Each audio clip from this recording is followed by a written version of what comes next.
What is up? We are in Myrtle Beach, South Carolina, the golf capital of the world. You are tuned into the alternate stream for the Q at Myrtle Beach. Kyle Oland joined by David Williams here in the Play Golf Myrtle Beach studio. Just a reminder, if you're watching this, this is the alternate stream. If you want to actually watch the Q, head over to the other video that goes live in 7 minutes. Over the next 3.5 hours, we're going to be bringing in guests to kind of watch along. But if you don't want to hear us babble, if you don't want to hear other people babble, head over to the other stream, which starts in T-minus 6 minutes. 6 minutes, David. It's in the comments as well. If you are having trouble finding it, it is in the comments. Yeah, but if you're watching along, we're going to bring in our first guest here in a minute. We want this to be really interactive. If you have questions, we'll pull your questions up. We'll answer them. We're going to bring some different folks in that help make the Q possible this year.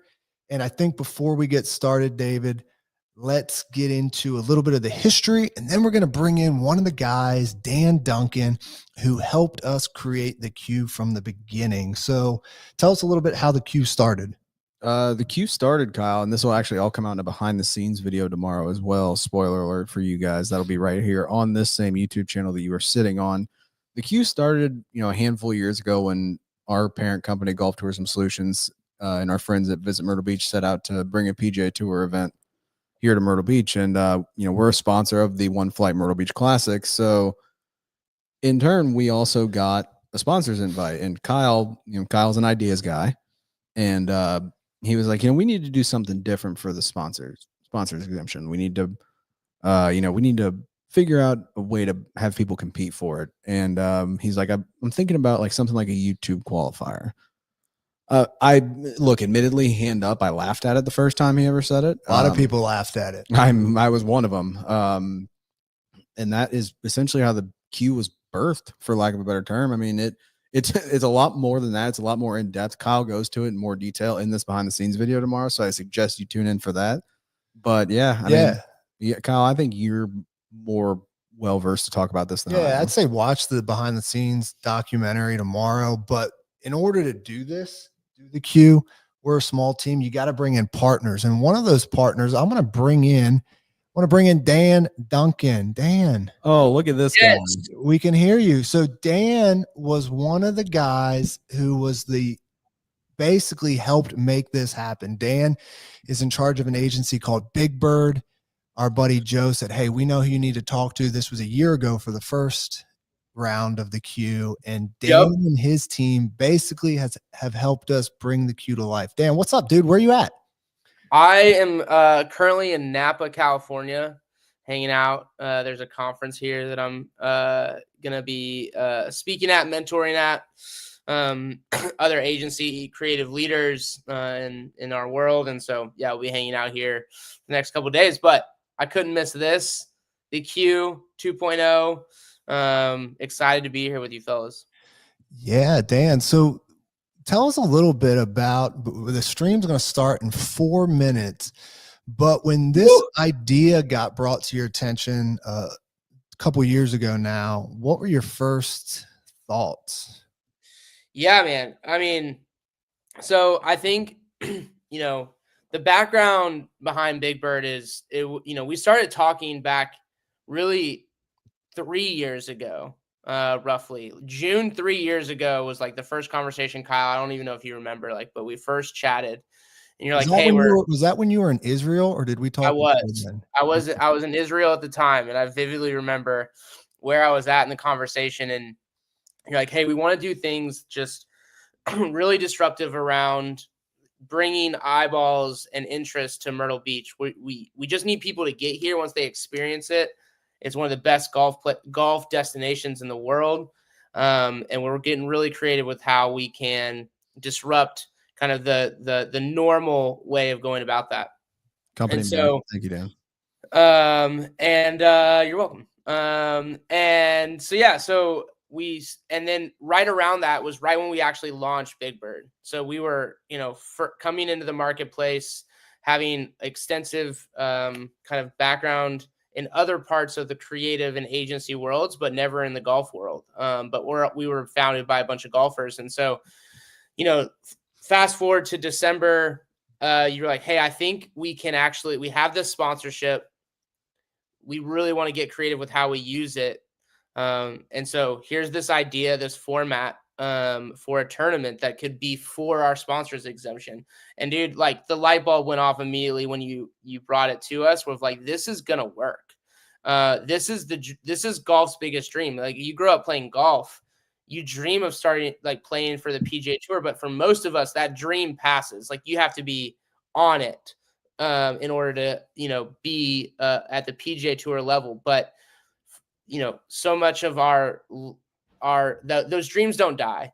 And so I think for these content creators who are changing the game of golf, they still had that dream. And, and then there was a lot of junior golfers or Monday qualifiers who were chasing that dream as well, who we wanted to bring into the fold. And so, man, you kind of pitched it to us, and it was we were bought in immediately. Like we really believed that you were onto something, and was just thankful to jump on and talk through the brand and all the pieces that came with it. But the first was a massive success in some ways and a massive learning curve in other ways. And so, but yeah, that was kind of when you brought it to our attention, Kyle, and we were, got the opportunity to jump in. We couldn't miss it. And the Q really changed golf. It really truly changed the way YouTube golf, competitive golf, inclusive of YouTubers, was thought about. And it really paved the road for a lot of others to follow. Yeah, it's definitely been fun to see how much the game of golf has changed from an entertainment standpoint over the last year since the first Q came. And I think I think we would all agree it's been better for the game of golf. Oh, I think we're getting ready to go in T-minus 2 minutes. We're for the ones who pay attention to every Oh, can you mute that? fuss, tinker. I'll mute. Yeah, just turn that sound off on that, Joe.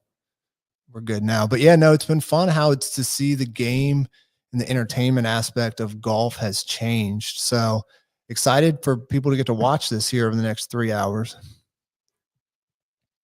All right. We got 1 minute and 44 seconds. Did you choose to put this up? 2 minutes? You got to wait 2 minutes to watch this thing, David? Come on. Dude, it gives people time to get in the stream. The chat's already bumping, dude. This is my favorite part about the queue. Is the chat bumping? I got to get over there. Where is it? Oh yeah. Oh goodness. I think we're going to see a lot of a certain statement in the chat.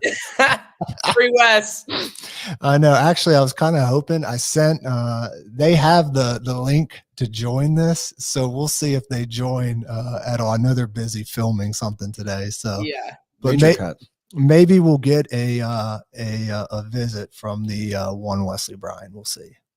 We'll see. Oh, 45 seconds. 45 seconds. How are you guys feeling about this evolution of the queue? Give the people a little thought of like what your expectations are going into this year. I feel good. I mean, I think it's, I think it was the right step to make, I think, this year, right? Like we read the comments and everything, and I think we've made some improvements that I think the audience is going to thoroughly enjoy, to be honest. I feel really good, actually. Yeah, I'm really excited. And actually, so I'm going to bring in, we got Skylar and Jason from Tour Studios jumping in too. We're going to bring them into the chat too. Skylar, Jason, what's up, guys? So Skylar, to enter the third part of the queue this year. So you have Play Golf Myrtle Beach.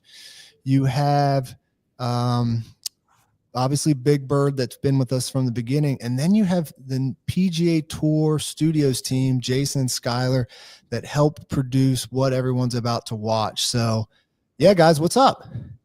Yeah, thanks for having us. Yeah, awesome to be here right as the show is starting to air. Something that we have been talking about for a long time. For anyone else out there watching for the first time as well, like this just doesn't come together overnight. So, I mean, David, Kyle, to your credit, like been working on this probably since the end of the last tournament. And now here we are launching this episode, this new year, this new show, the new tournament. So yeah, we were thrilled to be a part of this.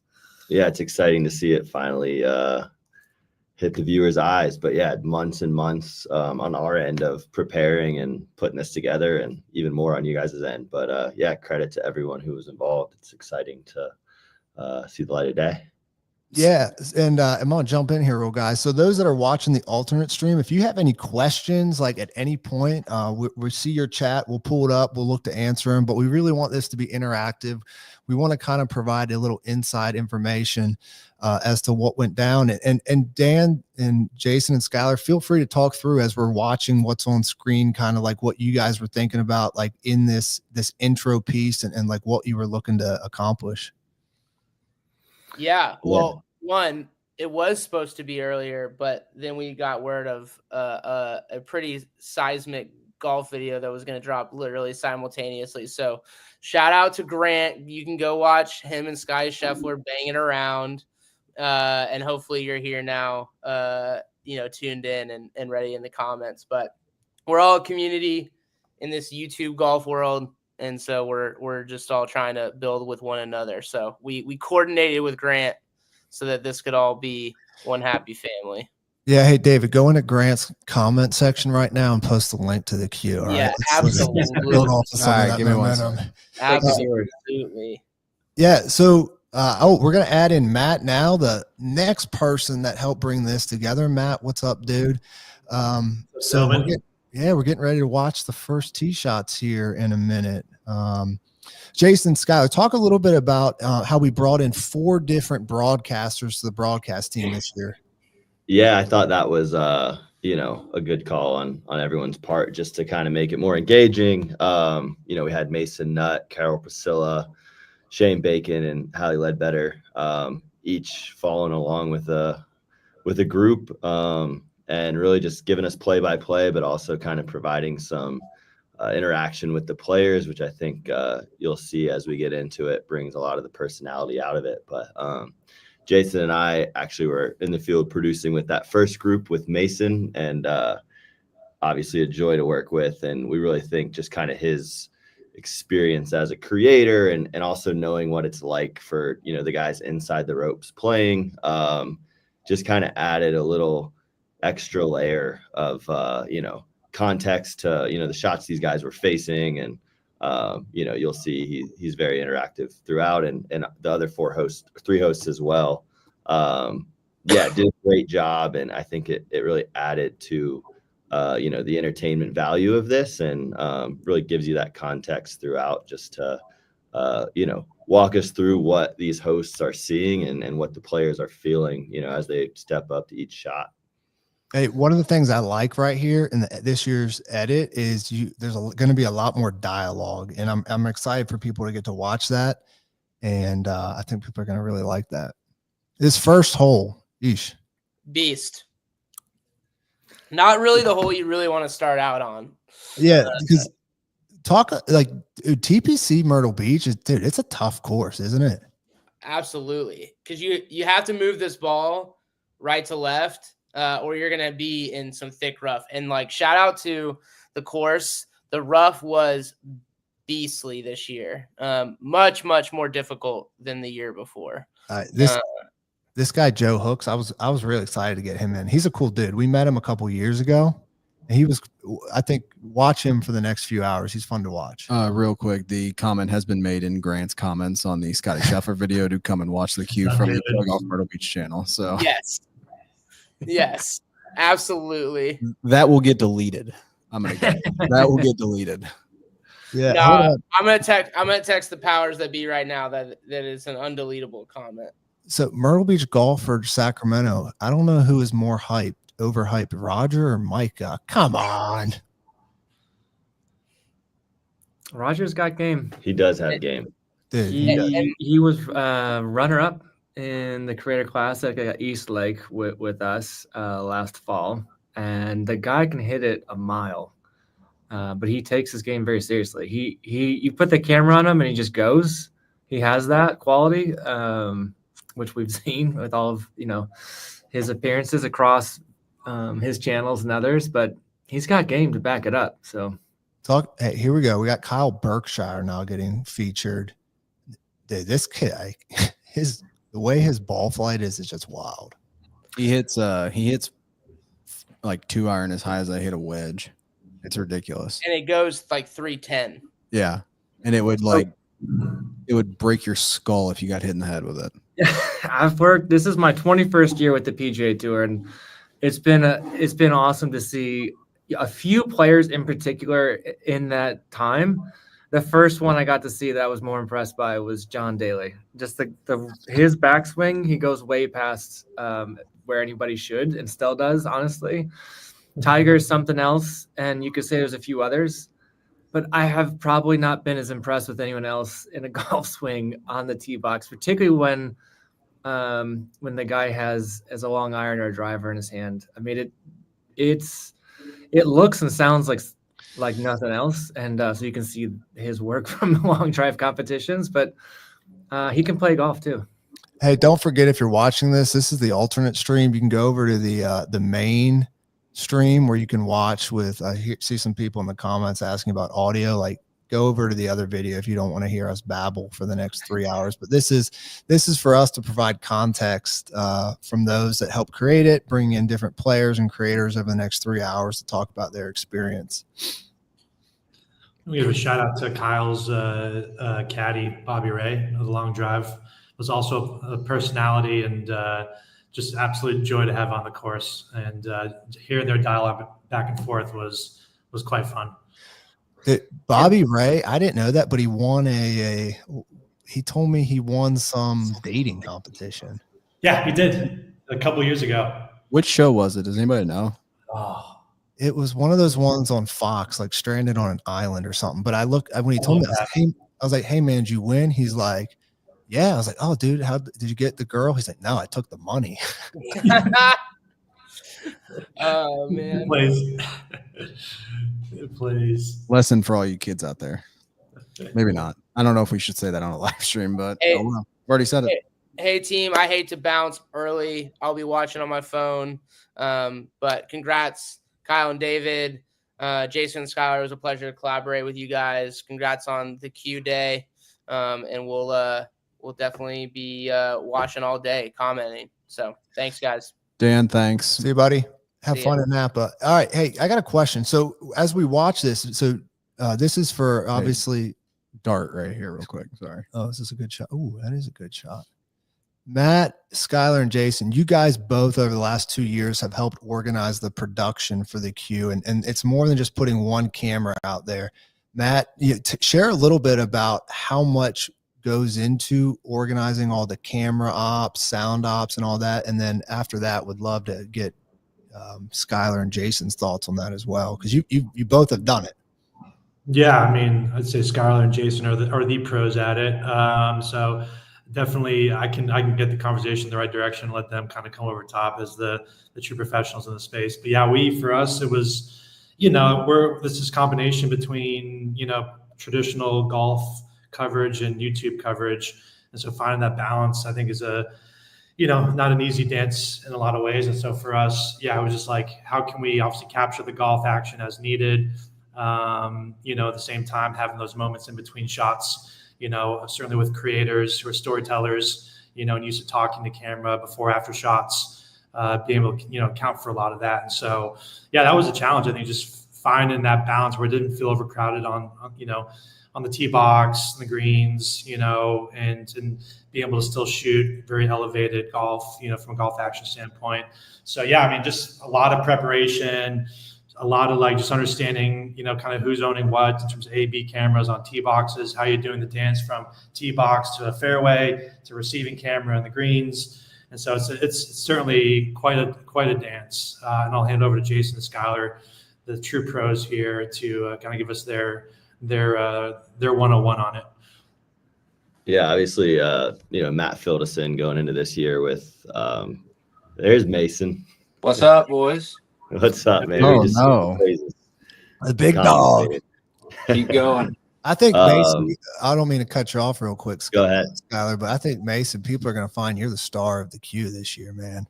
I don't know about that. Oh yeah, you are. Come He on. had a good producer with him, I will say. For Yeah, that 18. was I did. True. I did.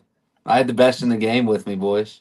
Yeah. Yeah. Well, Mason, Skylar was just telling us how much goes into like organizing all the camera production. So keep at it, Skylar, because it's wild. People don't Yeah, I understand. mean, Matt's 2 cents from the previous year really helped us kind of gauge what was needed, and the addition of talent like Mason added an extra fold of needing a camera, to navigate with Mason as he was interacting with guys throughout the round. So we had 16 cameras on site, 4 with each group, doing that hopscotch between tee boxes, fairways, talent moments, walk and talks, and ultimately, capturing every shot as we did. And for audio ops as well, we had mics on every player, caddy, talent. So I think all in all, when it came together in the edit, we had 24 hours of footage stacked on top of each other with, anywhere from, I think it was like 24 to 32 tracks of audio just with all the mics that we had. So yeah, we captured it all and it was a dance. But yeah, I mean, we just let the golf play itself out, and communicating just kind of where we wanted different angles and different cameras. But yeah, Mason was definitely jumping in throughout the day and gave us kind of an extra angle just to kind of get some context. I know there were a couple Kyle Berkshire drives that really made Mason's eyes pop. That guy hits I'm it gonna so set up- far. Yeah, I'm gonna set up Mason real quick, but like Skylar mentioned, we got to work with him in that first group out. So you got the Fed Perez, Joe Hooks group, Yeah. which you've just seen go through the first hole, second hole. Mason and I haven't worked together producing live golf before, and so we found our rhythm. And I know we're on the alt stream, but when you guys get a chance to watch and hear his commentary, bringing you inside the ropes, going out in the fairway, talking to the competitors. We think is something that particularly with this year's version, I mean, brings viewers right inside the ropes with these competitors. But Mason, talk to kind of your experience having honestly played this course, an opportunity to play, and you ultimately made a decision to join our crew. But tell us about how hard this is. Yeah. And tell us a little bit about your experience commenting throughout the. I mean, first off, I had like the most fun I've ever had on a golf course, which I didn't think was possible without a golf club in my hand, but it truly was like the best time. Y'all made it easy for me, so that was nice. And I feel like we did find a groove, like 4 or 5 holes in, it was like, okay, now I know what I'm doing. Cause like literally those first few holes, that's the first time I've ever commentated anything. So I was like trying to do what I've seen on TV and like kind of be myself still. So like y'all made it super easy for me, but the golf course itself, thank God I wasn't playing it. I played it last year and it was hard, and it was even set up like the setup was a little, I would say, easier this year, like more accessible with pins and stuff compared to last year, because that was really tough. But the rough was so thick this year, and it was firm and fast, and like you even see like what's playing on the screen right now, like that he just hit a wedge in there and it still ran out, which is crazy. So yeah, just like being able to see the golf course from year to year, how it evolved and changed, and then how the production changed was pretty cool too. I mean, I don't know how y'all do it. It was a lot of cameras, a lot of people, and like all the cameras you talked about doesn't even include all of the YouTubers and content creators' cameras out there as well that you've got to swim around and like, yeah, obviously you're going to get them in the shot, but you're trying to keep the focus on the players. So like the way that y'all did that was incredible. But yeah, it was just so much fun. I can't wait to watch the full finished product. After today's over, sit down and actually watch it and see how I did. It's really so well done. And right now, if you're watching, you see we're keying in on some of the juniors. David, talk about some of these juniors are the best in the world, and they're going to be on the tour one day. This kid, Tyler Watts, is an absolute stud. He's committed to the University of Tennessee. You got Trevor Gostkowski right here. You see on the screen. He won the U.S. Junior Am. Yeah, U.S. Junior Am beat Tyler Watts in the final. Fun fact. So wow. Yeah, a little bit of a rivalry there. We'll just have to wait and see who gets the best of who today. Yeah, I saw Micah Morris in the waiting room, and then he left. So I think Micah might be joining us at some point. His camera was not on, so maybe he couldn't figure it out. But I think Micah might be trying to join us here in a little bit. Real quick, all three of you, where are you all checking in from? It looks like Skylar, Jason, you guys are at Tour Studios. Matt, Mason, where are you guys at?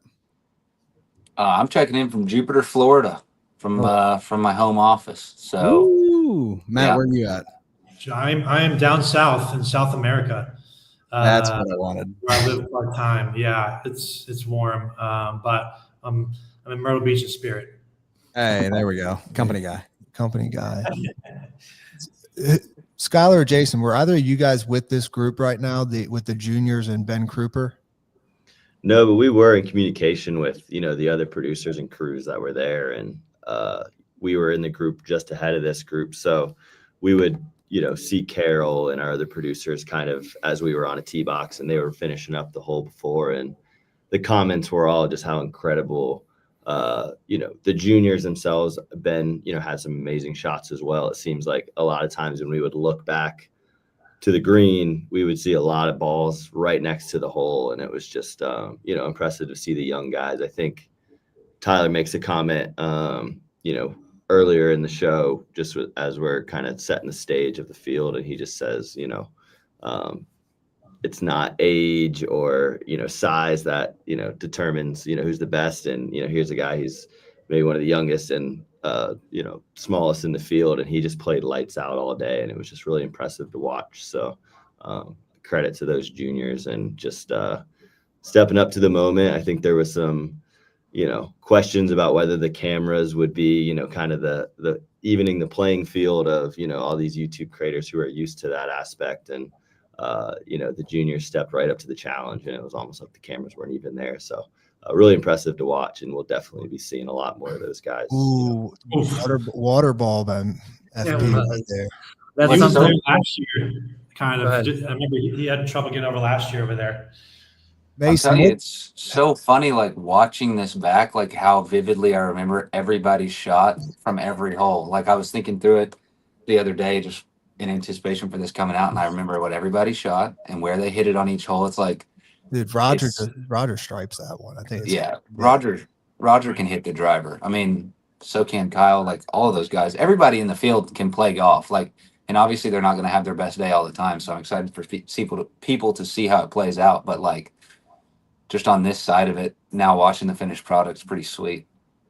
And Mason, I don't have the best vision, so I was out, producing with Mason the whole time. So I was right next to him. If you see him on camera, and Mason's telling us where it's going, and we always got you in a spot where you could hopefully observe. But I wasn't always sure. But watching our work here, this throughout this broadcast, I mean, you were on top of it, knowing right where. It's really fun now to put the shot trail on and to see where it goes. Yeah, the only one I was really guessing on was Kyle Berkshire, because like you just don't know when it's gonna land. Like, right, he can be up there for 15 seconds. It's crazy. Yep, that's a local right there, right? Kyle Davis? So that's Patrick O'Brien. I think he's gonna come on the stream later. He won the Myrtle Beach qualifier. So we do one of the 16 spots we give for a Myrtle Beach professional. So there's a play-in tournament, and every year, and he won it this year. So he's representing the Myrtle Beach community. And that's Drew Sykes. He's a freshman from England, from Coastal Carolina. Oh, here we got Micah Morris.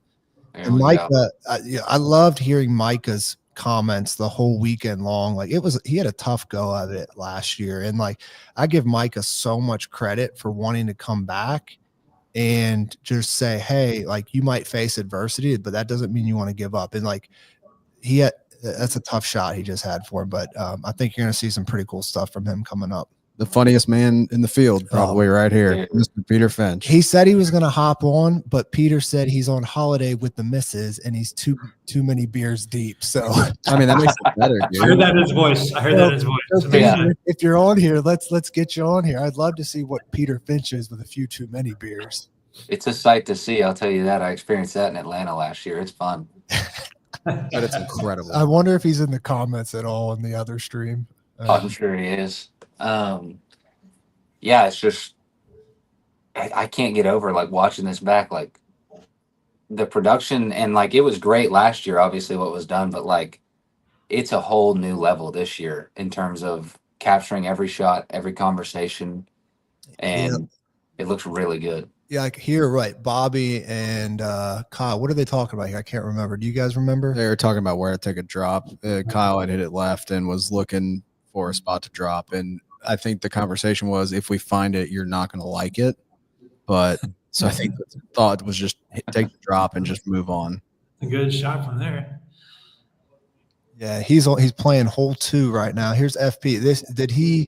He hit it in the water. So what? I guess we'll see here. He's So lying he's 3. hitting 4 here. He's Yeah. hitting 4. If I If you what? I thought I remembered what he did. He didn't do what I thought. Sorry, FP. Hey Mason, what were Bob's caddy conversation dialogue with FP during the round, and how did he keep FP? Absolutely nothing golf related. I believe it. Yeah, no, Bob was a vibes guy for sure to just keep his spirits up. I mean, they were walking off one green, and FP looks at Bob and just goes, "Is it too early to start talking about lunch?" And I mean, keep in mind, this is the first hole. Like, it's 8 a.m. right here. Yeah. Roger he just didn't have enough club. I think he was short. Yeah, he thought he had a good. You want to talk about a caddy player relationship that talks through every single possibility? Those two right there. That one. And this one as well. Yeah. Yeah. Yeah, Kyle talks. They talk a lot. He's talking his way around that golf course. Well, I mean, Kyle's just got so many variables that other golfers don't have. So he has to use his brain almost twice as much as anybody else. Dude, that's one thing I learned from him. Dude, that guy's a smart dude, Kyle Berkshire. Yeah. Everything was so analytical. It was wild. Yeah. And where FP just hit that ball, like, it's not where you want to be. So you're so screwed. So here's Jake Albert. He was runner up in the PGA Junior Championship this year. He's committed to Auburn, talented player. And then Tyler Watts here, who got what place did he get in the queue last year? He played as a 16-year-old last year, the youngest guy in the field. I don't remember. He was in contention on the stretch though. I think he was top 10. I want to say. I think he might have been 3rd or 4th or 5th or something. Yeah. Yeah, no, he was up there because, like, I remember last year the field kind of split apart right there in the middle. It was like these guys weren't even close, and then the top half of it, like, everybody had a chance pretty late in the round. I think he was 2 under going into 18 in the lead. I think it was 3 or 4 under, and he went for the green on 18 and 2. And I think he went in the drink, and so that pulled him back a little bit. But yeah, he was close for clearly after the turn. Yeah, so we're still waiting for the final group to tee off on 1, but we had, it looks like Hooks and one of the juniors tied at 1 under right now. I thought Hallie did a really nice job. I can't wait to listen to everybody else too. Micah, not the position you want to be off 1. Honestly, did really well to get it up there. I feel like. Is this still 1 for Micah? Yeah. I think that's where he was last year off the tee box on 1, wasn't he? Yeah, Drew in perfect position here, and and Drew and his Coastal Carolina teammates just locked up I think they won the Sun Belt Conference, and they just got they're in NCAAs right now. Yeah, they're at regionals, I believe. What, this week or next week? One of the two. Probably this week, because I know the championships are at the end of May, and they have like a week off in between, right? Yeah, I think so. Yeah. So that's a good shot there from Finchy from that bunker. At that point, you just want to get something on the putting surface or up around the green, I feel like. Yeah, and Finch, this is his 2nd year playing in it, and you see his caddy right there, and it's a local Myrtle Beach professional that he's kind of made as a friend, and he's like, "Hey, Brandon, I want you to come back and caddy for me again this year." Yeah, and same thing with Joe Hooks. He had Brian. Brian. Yeah, I think Brian's going to come on later today. And he works out at TBC Myrtle Beach, right? Yeah. Yeah. So while we're watching Peter, you guys tell us, dude, it was a cold morning for the Q this year, wasn't it? Like, yeah, it was. Like stupid. Like, we don't get weather like that, but you could see people are a little bundled up, but it starts to warm up. Mason, as somebody that's, you have a lot of competitive playing experience, what is like playing in the cold do to someone's golf game? I mean, it's just you're stiff. The ball doesn't go as far. Typically, if it's cold there and it's going to get warmer during the day, there's some dew on the ground, so you got to deal with the moisture. And all of that plays a factor. But yeah, it's hard. You're cold and stiff, and you got one spot for the PGA Tour on the line, and if one hole could take you out of it in theory. So like getting off to a good start when it's cold like that, huge, very important. All right, we got Shane Bacon's group, the final group. We just saw Nathan Franks from South Carolina. Now we got Andrew Swanson from Clemson, a little Clemson, South Carolina rivalry going on. And now we got Sean Walsh. Sean actually caddied last year for Luke Kwan. Yep. And he kept telling me the whole weekend, if someone drops off, can I play? Can I play? We're like, sorry, buddy. You got a caddy. But he's in this year. And I got then to strike the golf ball. No kidding. probably everybody's favorite, George Bryan. Yeah, this guy can hit the golf ball. Right down the middle. Shocker. Speaking of a caddy, looks like we do got Brian Sears joining us. We were just talking about you, Brian, caddying for Joe Hooks. Brian, you work at TPC Myrtle Beach. We've talked a lot about the golf course so far, but dude, just tell people who are watching on this stream and the other stream how difficult this course actually is. I mean, especially, welcome guys. Yeah, thanks for having me. But this golf course, every year, specifically for this golf tournament, is just such in great shape, but is it difficult? Is it difficult? And the rough was about 4 to 5 inches thick, heavy, lush rough, especially, thank God, actually, we did not have pollen out there like 2 years ago. It was lush and juicy, but I caddy for Joe, absolutely fantastic guy, but overall, and speaking of which, there he is. But yeah, no, it's absolutely fantastic course. It sets up great for the kids, but I had an absolutely fantastic time caddying for Joe. He's just such a great guy. What was it like caddying for him? Was there a lot of dialogue, conversation? Like, because obviously the golf course. So did he ask you a lot of questions on like how to approach different shots and whatnot? So actually, I had to work on Sunday of a DJ. So I actually caddied for him on the second leg on the back nine on Sunday, and we talked about the back nine, everything. Didn't really talk about the front, but this guy, Joe likes to stay ahead of the pack. So almost every single time that he teed off, and after the fourth one teed off, he just went almost bolting down the fairway. And when we approached the second shot and we approached everything, we kind of talked about a little bit of where he needs to miss and where the pin locations were and everything, but didn't really ask a lot of questions. I gave my impact and my feedback for, the shot and what yardage they were, we were trying to play at. And he just picked his club, and I just kept on giving him motivational words. Hey, good shot, good swing, something like that. So I was trying to be the more motivation rather than, trying to get in his own head. Yeah. All right, I think we're getting back into the action here in a minute. That's a nice shot. A little rack focus from the feet to the tee box turn. Spoken like someone who is on the production side of things. Exactly. On that one. So that was the favorites feature. George Bryan was a heavy favorite from everyone we spoke to before. Almost in for Roger. Actually, Roger and George said they wanted to beat each other the most out of anyone. So a little. Yeah, you're right. Yeah, a little bit. Hey, so Brian, so you for those watching here's Joe Hooks. Here's your guy. Talk through us if you remember this shot here, Brian. Yeah, I remember every single shot that actually Joe played. I really thought. We thought we'd had a brilliant. He was right in front of the green. He had a 52-degree.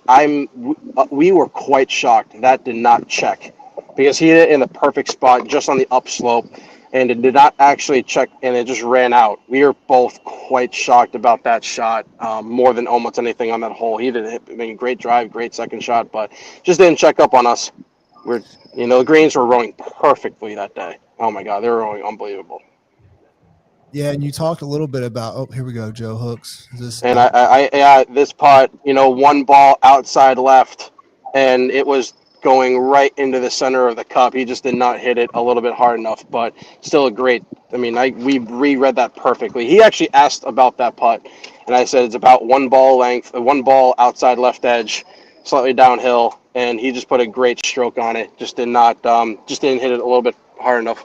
So you talk about how Joe was kind of out in front of the pack. You can see right here, he's already heading to the tee box while everybody's still in the green. That's what, as you watch this over the next few hours, like key in on Joe Hooks. This dude is he is a man on a mission at the I Q. remember they were like, "Hey, go talk to Joe," and I like turn around and he's halfway to the hole, and everybody else is still putting out. I was like, "All right, I better run over there and catch him real quick." Oh, here we go. It's I think is this By the second, let me tell you this. By the second hole, I learned my lesson just to get his club in his hand before anything else. Yeah, Brian, you It's like, popped on. just hey, give him his driver and everything. You popped on at the right time because we're keying in on Joe, and Joe's got an interesting story, right, David? Like, what's Joe's story? Like, this is a guy that's literally grinding to play on the PGA Tour. Yeah, Joe's been pretty much around every level of golf. I mean, from playing college golf at a small college just outside Detroit. I believe Wayne State was the university he attended at. And then Joe's a grinder. If you watched the grass clippings the other night, he was actually on a team. I think it was on Peacock. He competed in the grass clippings event that they had, and then he has competed on the APGA tour and has been just trying to kind of grind it out on mini tour life, which, I mean, he's talking about it right here, but mini tour life isn't for everybody. It's not as glamorous as being a pro golfer isn't as glamorous as everybody thinks. Real quick, so Seth Taylor looking for a score update. You're going to see it here in a minute, but right now Joe Hooks, who you're seeing right now, he's leading. He's 1 under right now. We're just 2 holes in. And again, if you're watching, this is the alternate stream. You can head over to the main stream where you'll hear all the audio of what's going on. The commentators, like our buddy Mason, who's on the stream right now. But this is where we're just sitting and having some fun. One thing I noticed about Joe, and he talks about it, is just his mental, sharpness. If he, misses a birdie look, knock down a par putt and on to the next, just like we saw in the second hole there. And I think that's a big strength in his game, is not getting rattled. Brian talked about them being surprised by that chip shot, but you couldn't tell on his face. He was just locked in, and one of the reasons I think he said he likes to walk ahead is just so he can kind of stay in his own zone and just focus on the next shot at hand. So that was one big learning from being with that group all day, is he was never rattled regardless what happened. Great shot there by Pat. That's not fun. Down there, that is not fun. We saw Roger on 1 actually be down there and hit an insane shot. He missed the putt, but It's the second one that Roger had one as well. That rough is crazy. Yeah, and Micah, as I'm watching this, and those that remember last year, you just see Micah right now. Like, this is exactly how he started last year, and then it kind of just went all downhill. So just key in on Micah to see if over the next 17 holes, if this hole kind of gets to him. You want to pull that one up, Joe?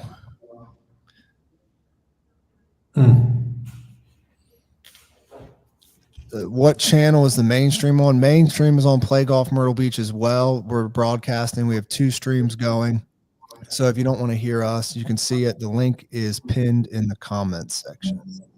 Oh, yeah, that's probably one. Hey, Brian, are you out at a golf course right now? Yeah, actually. So we just got done with the Monday qualifier right now, and now we're just enjoying what everyone was actually just playing today. Actually, who qualified from the Monday qualifier?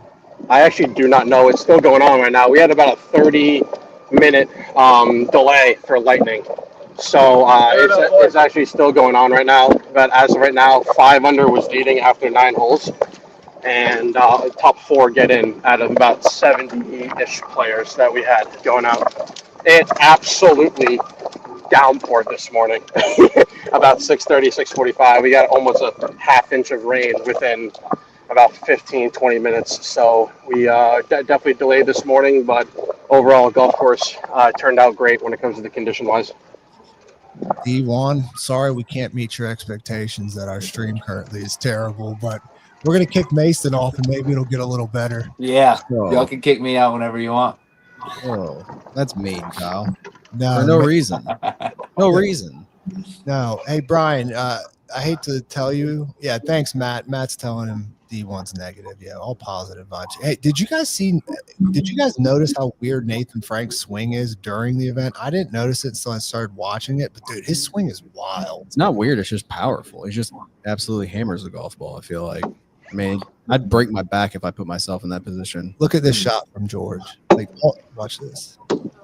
Oh, Expect anything different from George Bryan. that's a guy who wants redemption at the Q this year. Yeah. Truth.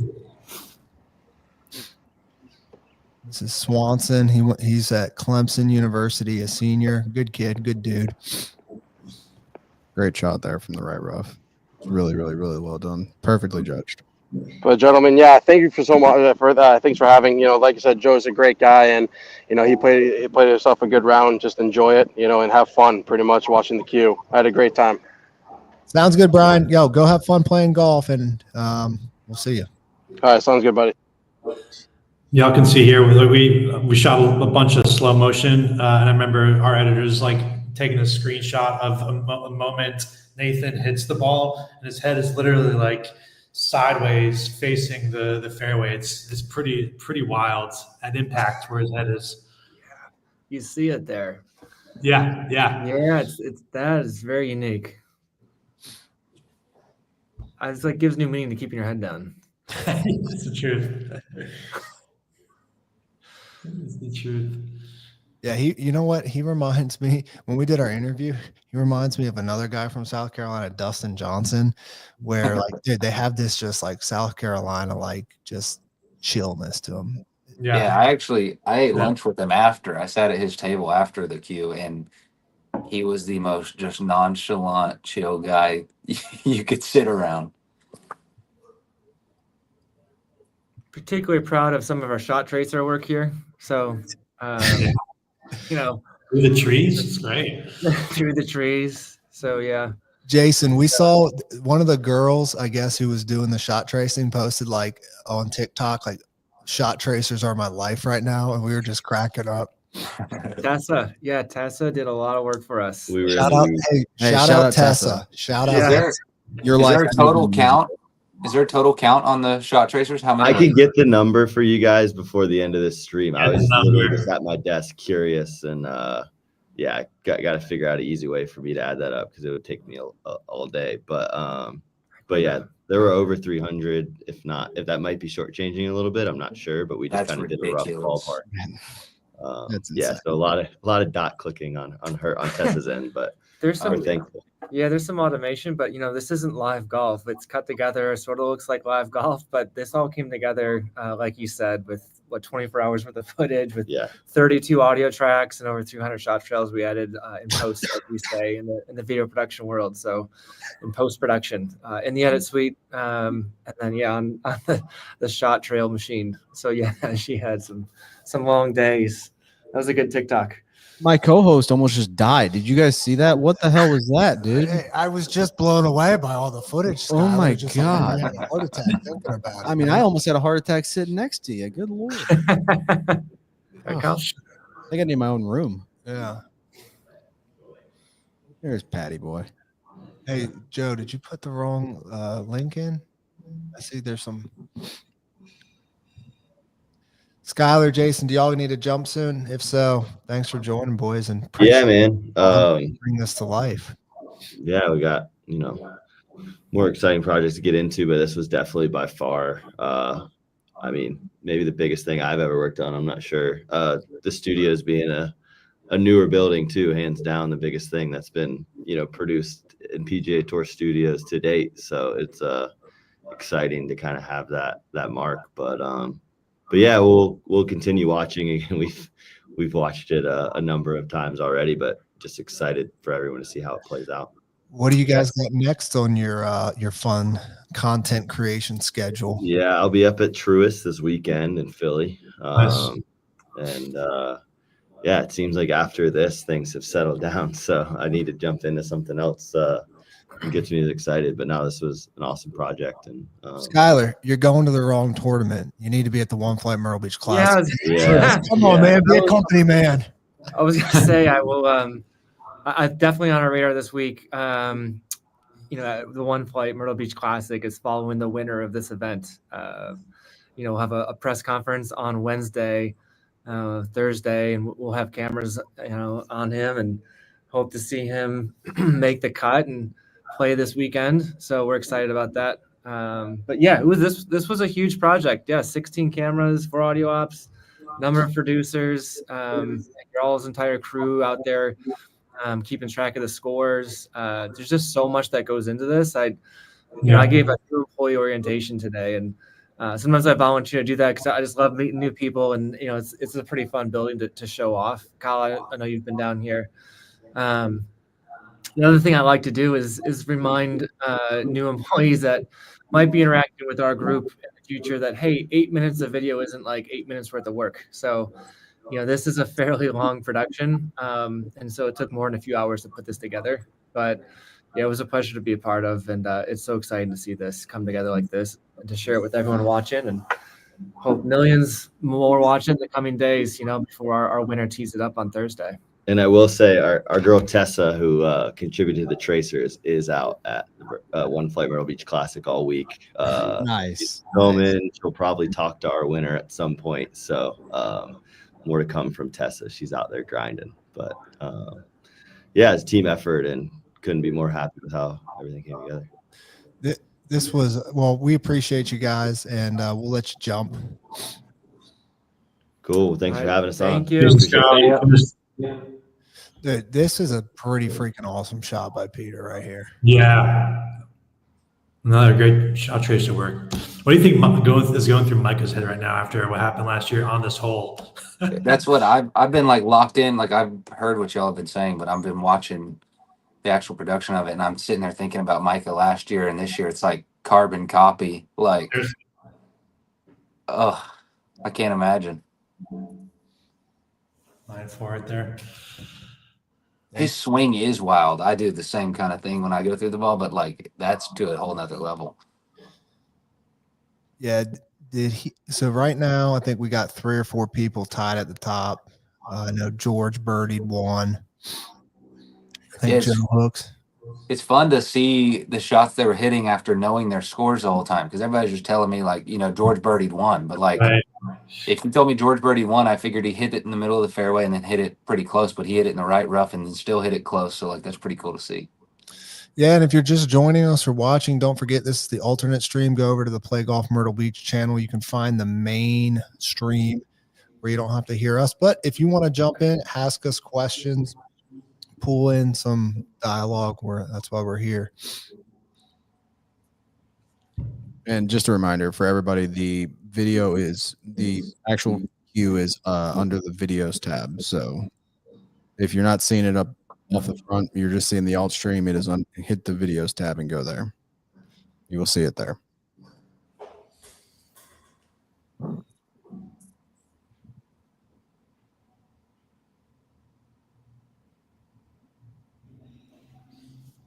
We got Peter Finch might have been my favorite of the course aerial videos that we did. Again, the commentary had us just rolling in the studio when we were interviewing him. And I remember there's one of the holes, I can't remember where it was. I think it was 12 or 13, where there's a bald eagle flying, and he just like literally doesn't even drop a beat going from one hole to the next, and just does this like 1 minute commentary about a bald eagle, how it represents America, and flying into this tree, and like it was just seamless transition for him. And just like, again, he had us rolling in the studio, which is not the first time he's done that. The outtakes video from him was fantastic. It was good, yeah. I mean, I think it's a series that happened. I'm gonna need a link to that. I can send it to you. Peter's so funny, but also really good at golf. I mean, like last year, what he shoot? Did he shoot 1 under last year? I think so. Or was it 1 over? Might have been 1 over. Yeah, he was under par for a while though. He was the second best creator last year, I think, behind George. All right, Micah, this is a big putt for Micah. Yeah, it was. conquering the demons Yeah. right there. That'll calm the nerves a little bit The, for sure. the save par on that after hitting his tee shot in the woods, that dude, he had to feel really good after that. By the way, those are not Micah's pants. If people are watching and wondering those are his brother-in-law's pants because he didn't bring any. He only brought shorts and it was cold. So Oh no. Did he really? Oh, Yeah. it was a fashion statement with the joggers. yeah, no, he only brought shorts. Dude, because he drove to Myrtle Beach and he pulled up like the night for the welcome dinner in this big old truck. I'm like, bro, did you rent this truck? He's like, no, this is my truck. I drove it all the way here. I was like, dude, it's a big truck. He loves that truck. Does he? Yeah, he loves it. I do too. But Kyle, I got in your truck when I got there. My I was truck's a little smaller, Mason. Yeah, but I was walking a mile to get to my room. Yes, you were. Yeah, because we checked in at the same time, Matt. Yeah. Yeah, we did. I just saw you randomly walking. I was like, dude, what's this guy doing? I better pick him up. Yeah, when you told me you're gonna walk, I was like, man, that is bold and audacious. Take that luggage on that long walk. Yeah, I liked where we stayed this year better than last year, where it was down there. It's just a cool little spot. Yeah, it was good. Who is this, Sean? Yeah, that was an insanely good shot from that lie. Yeah, I was impressed by Sean. Really impressed. He had a funny anecdote earlier on our Instagram in one of the comments. I believe it was on the pairings announcement. He said, "quote I look like a realtor." I'd buy a house from him. I don't know Mason, about you guys, do you know how old Sean is? No, I do know he's got a kid that was just born, so I don't think he's much older than me, but he's a little older than I am, and I'm 26, so I would assume he's probably close to 30. Dude, that was a pretty good shot too. All right, so right now we got 4 guys, 1 under: George, Nathan, Jake, and Joe. Par 3, or we got the par 4. Yeah, Hey, in my opinion, this is where the golf course gets like, if you hit the fairway on 1, like you can score on that hole, and then 2 is obviously a par 5, but this is where it gets pretty. You gotta dicey. hold on. Like Yeah, just hold 3, on. 4, and 5. 3, 4, and 5 are not easy. No. David, so you set the pins this year. Like, what was your thought on this hole and where you put the pin? So 4 was a little back right. I mean, it's gettable. At the end of the day, my whole thought process behind setting pins this year was just reward good golf shots and don't punish good golf shots. I felt like last year the setup was a little too penal. And my whole thought was this year, if you're in the fairway and you're in a good spot, I want you to have a chance to hit a good shot. I don't want you to be completely hosed from the middle of the fairway because of a pin. That was my whole thought behind pins. And here, I mean, my thought process here was back right. So if you're in the left rough, like kind of where Grouper is off that tee, you can actually still hit a shot and kind of run it up through the mouth of that green. Yeah, but if you miss right, you're toast still. Yeah, exactly. You have a spot to miss, just don't miss it in the wrong spot. And yeah, like Watson, they're in the perfect spot. They're middle of the fairway. I tell you what, this guy is just rock solid. Like it's insane. Now watch, look, he's just gonna walk away. Yeah, he's just like so calm and chill, and he was rock solid. It was awesome to watch. But the pin that stuck out to me this year that was so much different, which I'm sure they appreciated, was 6. Was that the one that was on the back that basically? Yeah. My thought process is like par 5s are meant to be gettable. So and 6 last year was absurd. And that was not happening again. That was not happening. Mason, you caddied for Cole last year. Yeah. Like what did you tell him? Like what just tell me that experience of caddying last year for Cole, like what that was like. Yeah, I mean, honestly, we play so much golf together. It's like it was pretty simple. Obviously, the round got away from Cole just because he really didn't hit it his best. But like I knew exactly what clubs he wanted to hit, and before we even finally decided on one, and we can kind of talk through it just because I've seen him hit so many golf shots. But the hardest part last year was just missing in the right spot. If you miss in the wrong spot, you're going to make a bogey and probably worse. But yeah, I mean, it was pretty fun to be on this side of it. I'll tell you that. no pressure. I think on this shot, Ben had some trouble with the He said he was pine sitting, straw. he said he was sitting on a stick on this shot right here, and so it was kind of hard for him to, make contact with the golf ball without it moving before he hit it. Yeah. Hence why it was a little fat. Yeah, but I thought the course setup this year, like while it was still tough, it did reward good tee shots and good shots in general. Yeah, like we have the drivable. What hole was that? 12? Don't spoil it, dude. What? Give you something to. Ooh, Ben. The same thing there. Right up on a stick, sitting up on him too much. He really had nothing he could do there. Yeah. Yeah, he doesn't look too happy right now. Mm-hmm. Hey, there's Kyle in the back. I was about to say, I see little people Kyle back there. Sorry, you're the star, Mason. No. Oh. Yeah, I hope I didn't say anything stupid. I probably did, but No, you didn't. You didn't. I've watched it. This is Kruper. So he's looking at best a double bogey. This one. You know what? That's fine. Just get the double out of the way early, and then you can just kind of not care and go after everything. yeah, there's two trains of thought there. Either you screwed it up early and you're out of it, or you got it. You're not going to have another one. So, I mean, that's probably why I'm sitting here and not in this video, is because my thought process when it comes to making doubles. But exact same. And on a golf course that hard, I would know, like, well, there's not many birdies out here, so. Uh-huh. All right, so this is birdie for Watts.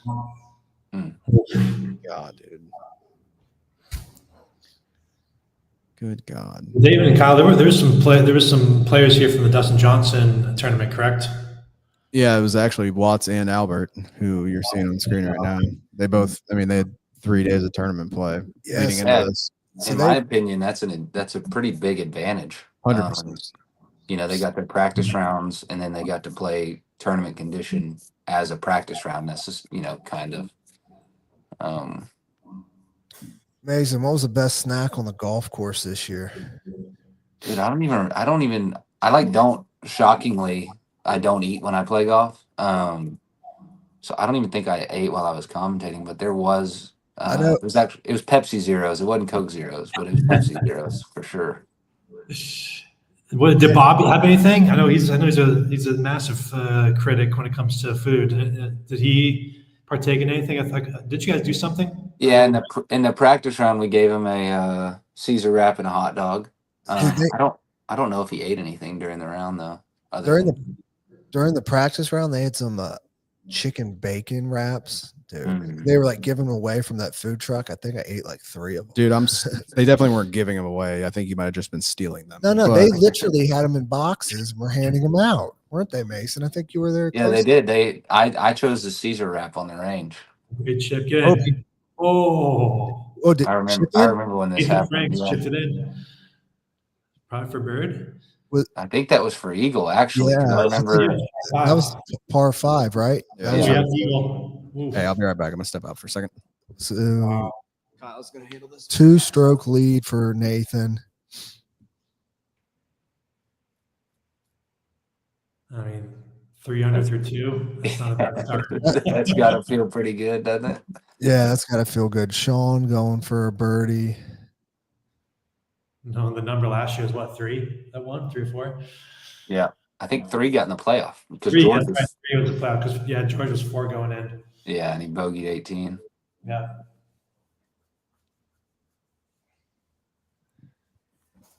All these guys are good at golf, though. Oh, dude, that stinks. Yeah, he missed a short 1-on-1. All right, George to go 2 under. Oh, A lot of short misses here. This was, I remember talking through this one with FP and Bob. I think he says, like, when you pull up, you can hear the audio. He's like, this is really stupid what I'm about to do, but I'm going to do it anyway. Oh, yeah. Wouldn't have it any other way. I mean, look at him. I think he's going to try to split those 2 trees. Yeah, they'll zoom in on the camera just to get it better.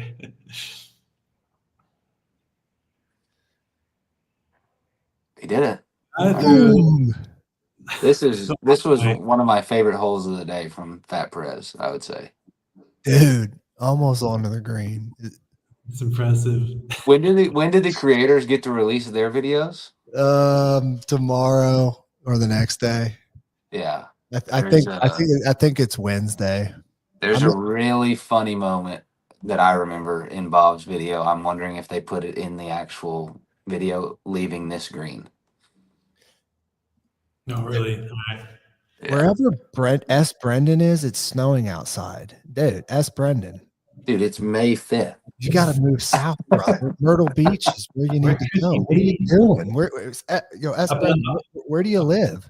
You can't be having that. Let's guess where he lives before he tells us. Canada. Yeah, North Dakota. I'm gonna say he's in a mountain somewhere, like Park City or something. Okay. All right, let's see who wins. You gotta let us know. Oh, this dude Matt. I vote Vermont. That's a good call. Mountain in Vermont, like Killington or Snow. All right. I will say the tracer work is very good. Wild. Yeah. Mason, how do you in your guys' YouTube videos? How do you guys do your tracers? So I've never touched one because I'm not very technically sound. But cold, like they draw them by hand, in After Effects. So you basically put the footage in there and then you track it yourself, and you got to play with the speed and make sure the speed of the tracer looks right. It's not automated at all. They're all drawn straight by hand from scratch. Is that how y'all did it too, Matt? Yes, for the most part, yes and no. I mean, from my experience, just working with a lot of creators and their teams. I mean, Mason, correct me if I'm wrong. Wow, S. Brendan's Norway, by the way. Hey, Mason, is that where Tacoma is from? No, they're in Finland. Oh, Finland. I knew it was one country. country. He's away. It's incredible. Yeah. Well, thanks for joining us, S. Brendan, all the way from Norway. Mason or Matt, you ever been to Norway? Nope. Scandinavia is on the bucket list. I've been everywhere else, kind of in Europe, but I've not gone that far north yet. But it's on the bucket list. I've got friends in Sweden, so I have a place to stay, but not been there yet. I'm sure I'll end up in Finland at some point with Tacoma, so kind of make my trek around that part of the world. When you're there, start to take advantage. So, Micah, it's a pretty dang good golf shot with that tree right there. Yeah, Drew's literally in the exact same spot. Especially after his start. Yeah. I feel like the putt on 2 for 5 was massive. Like just get the demons out early, and then all right. It's just like it's like a bogey start at that point, and then you kind of settle back in. Yep, time to play capital G golf after that. Like, yeah, I'm excited to watch. Knowing what transpired, to watch it play out is going to be fun. Mason, did you have any of your buddies ask you in the creator space who won or anything like that? No, actually, because majority of my buddies that we play with were involved. So nobody really asked. Everybody was kind of involved in some way because obviously George was in there, so George and Wesley are involved, and then all of Bob Does Sports is there, and that's kind of who I've been hanging with when I got down here. So why'd you decide to move to Jupiter? Because you were in Texas before? I was in Dallas, yeah. Well, my wife loves the beach, so that was an easy one, and then I love golf, obviously, so I get to play year round. It's been 80 degrees every day. It's been pretty awesome. It's about to get hot though. Yes, you're gonna be sweating. But that Dallas summer's hot too. I mean, very true. Hot's hot. So if I can take a great winter like that, because in Dallas, it'll be 10 degrees in the winter for stretches at a time, and that's just not fun either. I have to be an oath keeper. Whoever commented that, I signed my life away to these guys. Okay, all right, easy. It ain't that crazy. Let's be honest. Yeah, we're not doing any This national street No, I'm just kidding. over here. Yeah, we're not Just play- we're not defense contractors. We're dude. just having some fun playing Yeah. golf. No, it was awesome though. All right. So George. So right now we got Nathan Franks 2-stroke lead where we're at right now because he chipped in and eagled 2. 2. Yep. His group's on 3. We got Joe Hooks 1 under. I guess George is still 1 under at this time. Huh? Yep. Yeah. Sean is even. Good ball there. That should be position A, I feel like. Oh, you can see him right here. You got Mr. Brian, George Bryan's father, is his caddy for this. You saw him on the screen a little bit. GB3. GB3, baby. Yep. This is fun to watch right here. FP out of the bunker. Come on. The soft hands. Come on.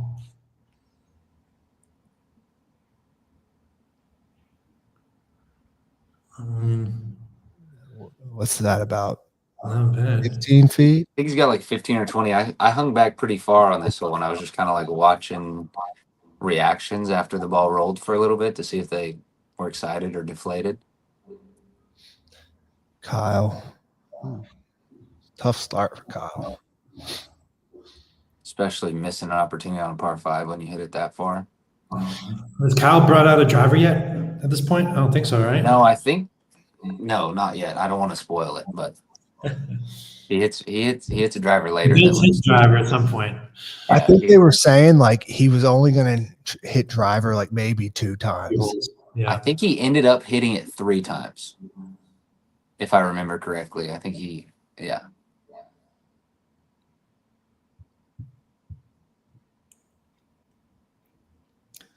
Oh, Kyle David, I think we bring Kyle back for next year. Part of his contract should be a requirement of at least 9 or 10 tee boxes with a driver.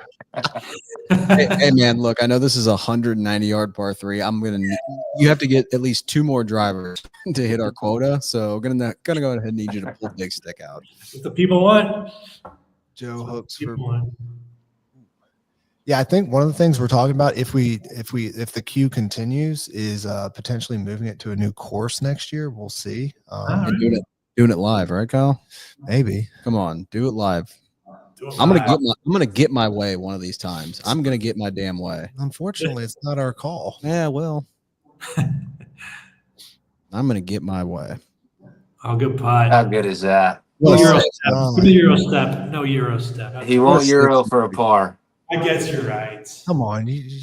That second shot that he hit from left of the fairway was aggressive for being the 4th hole of the day. Oh yeah, but I think he probably already thought he was like 3 over. Might as well try it. Yeah. Here's a great question. Who do you guys think had the best attitude out there, or are we all in agreement that it was Hooks?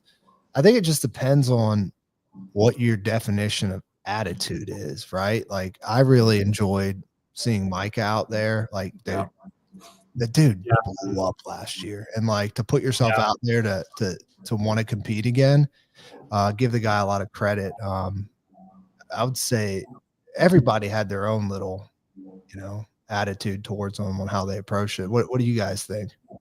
I mean, I was only with one group all day, and obviously I haven't seen the full production, but like, I don't even know if you can call what Joe was doing an attitude. He was just like a robot, like just locked in.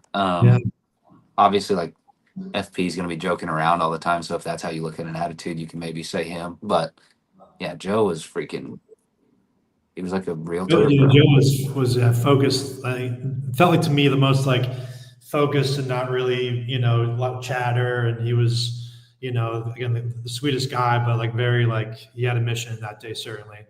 But yeah, I think everyone brought good attitudes for the most part. I mean, I didn't feel like there was anyone that was just sour and just kind of being a jerk to people in any way. It's just a lot of great personalities, outside of maybe Mason commentating. I'm kidding. They they have an opportunity of a lifetime, so like everybody's pretty happy to be there. Like very much so, yeah. They're not just playing. It's not just another round of golf, but yeah, it's a good question. I do remember. I was ready to interview somebody after hole 6, and I had to pivot, because Hey, hole 6 didn't play out how they wanted it to. if we get there and you're still in the stream, you got to tell the story. David, what about you? Who had the best attitude, for however you want to define attitude? However, want to define attitude. I don't know. I mean, look, I think Joe. Wouldn't really call that an attitude. I feel like that's just him, right? Like Joe's a very humble person. He's also really, really, really good at golf. And you're playing this is like a high stakes round of golf. Yeah. Honestly, George had a great attitude. I talked to him on 2, and he was just like kind of relieved that he didn't dump a wedge right and make bogey on 1 like he did last year. So I felt like George kind of hung in there, and was pretty dang positive. He's normally a pretty positive guy, but I really felt it this year. Yeah, the other thing too about George is, dude, like he brought his kids down and his wife, and they all got sick. Right. So like Matt, like you're a dad, you understand how that is. It's like, dude, Yeah. now you got to play in this golf tournament with a lot of stakes on the line, and you're taking care of your sick kid and wife. Like that's tough. Mhm. Yeah. What course would you want the Q to be played at, David, if it wasn't TPC Myrtle Beach? Hypothetical here. I can pick anywhere. It's got to be in Myrtle Beach. Yeah, well, yeah, that's It can't be in Jupiter where Mason's at, yeah, or South America. What's up, Greg? Where I am? yeah. I'll just go ahead and hammer the drum again. Yeah, we'll do it at the Dunes Club, and we'll do it live the Monday of the Myrtle Beach Classic. So, All right, there you go. All right. Shoot, that'd be sick. that'd be awesome. Or Norway. No, Matt. Not you, Matt. There's a Matt in the comments, Matt. That's all right. I figured. Has there ever been a competition at like a amateur or professional at Caledonia? David, I don't know. Like as far as high stakes go, they have like a couple college tournaments each year, but nothing like crazy high stakes. Got it. In y'all's opinion, what's your favorite golf course in Myrtle Beach? I'll go first. Mine is True Blue because it's the first golf course I've played here, and it just has like a fun memory to me. So I like True Blue a lot. I like TPC a ton. I think it's an awesome golf course that just requires you to hit a ton of good golf shots, and it'll test every facet of your game. You'll hit every club, no doubt. Yeah. Mason, I know you brought your clubs. Did you get to play at all during the Q weekend? It's actually funny. I thought about playing the day after the Q before I flew out, and then I was tired and I decided I didn't want to fly. I didn't want to do it. I didn't want to get up early and like go play and then rush to the airport. And then my flight from Myrtle Beach to Charlotte got canceled as I'm leaving for the airport. So I went ahead and went to the airport and got a rental car and drove to Charlotte the day after the Q and came home. So good thing I didn't decide to play golf because I probably would have been stuck and I would have had to go get my luggage and all that stuff before trying to get a rental car in time to go to my flight. So I've only played one round in Myrtle Beach, and it was Sunday of the Q last year. We're gonna change that, Mason. Over there. Yeah, we should change that, I think. Don't you worry. If you're Swanson, you got to be kind of kicking yourself after the first 3 holes here. He had 2 good looks to get to one or at least one, maybe 2 under. And Was that he's 1 over? Was that a par putt that Frank's just missed? Yes. So now He's at 2 least under. 2 under. Ooh, nice shot by Sean. So Frank's bogeys 3. George, Joe, and Jake are all shot back. Sean is up here. He is Joe for a birdie. Another birdie. Shocker. Another birdie. Yeah, Joe, later in this What a putt. production, What a great putt. Oh. Joe hits one of the best shots under the circumstances I think I've ever seen. So I'm excited for people to see that one. Little teaser there. I think I know which one you're talking about too. I'm not going to say it, but I think I know. Yeah. You know.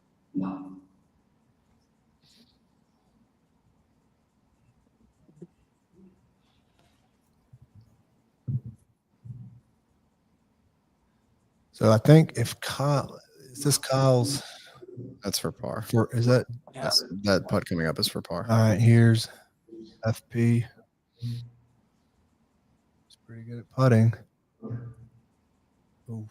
All right, well that's so now FP he's on a little bit of a heater, or No, I don't think you would call it a heater, but he's 2 pars in a row, so cleaning that up. He got the boat planed out. yeah, he was taking on water and he bucketed all that out. Did Roger just hit a triple? Yeah, he hit it in the water. Yeah. Oh, I remember all of these shots, but I don't remember when the camera cuts to me what I was saying. I'm like, wait, hang on, I'm trying to read my lips here. What am I saying? you don't have the other stream up, Mason, do you? No, I don't, because I didn't want any feedback, because I don't really have When like you the rewatch studio it, set like up. you'll hear your dialogue throughout, like as it's going on. It's kind of like you're watching a broadcast.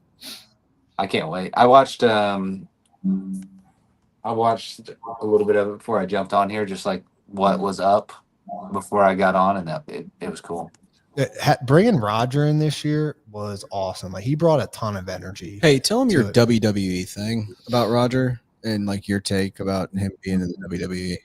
I think he could be in the WWE, guys. Why? He's just got great energy. All you got to do is pump him up with a little steroids, and Again with the steroids. Why? Dude, because all those guys are roided up in the WWE. Let's be honest. I mean, Roger's pretty jacked, dude. yeah, yeah, but he is. I don't think he's steroid jacked. Like I don't look at Roger and think you're on steroids. Like you look at those guys in the WWE. So just to recap, if you just tuned into the alternate stream, Kyle wants Roger Steele to take steroids. No, only if he wants to pursue a WWE career. I mean, that promo that he cut on 17 Green, Not bad. he Yeah, could that's do it. WWE style, right? To the camera.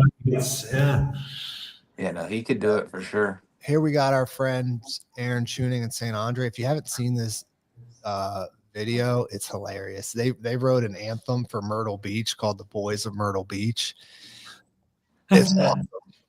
I remember when you do this. If you want to win a golf trip, scan that QR code on your screen right now. Yeah. Yes, you can win a golf trip. Matt, you are not allowed to win. Yeah, you don't get. All right.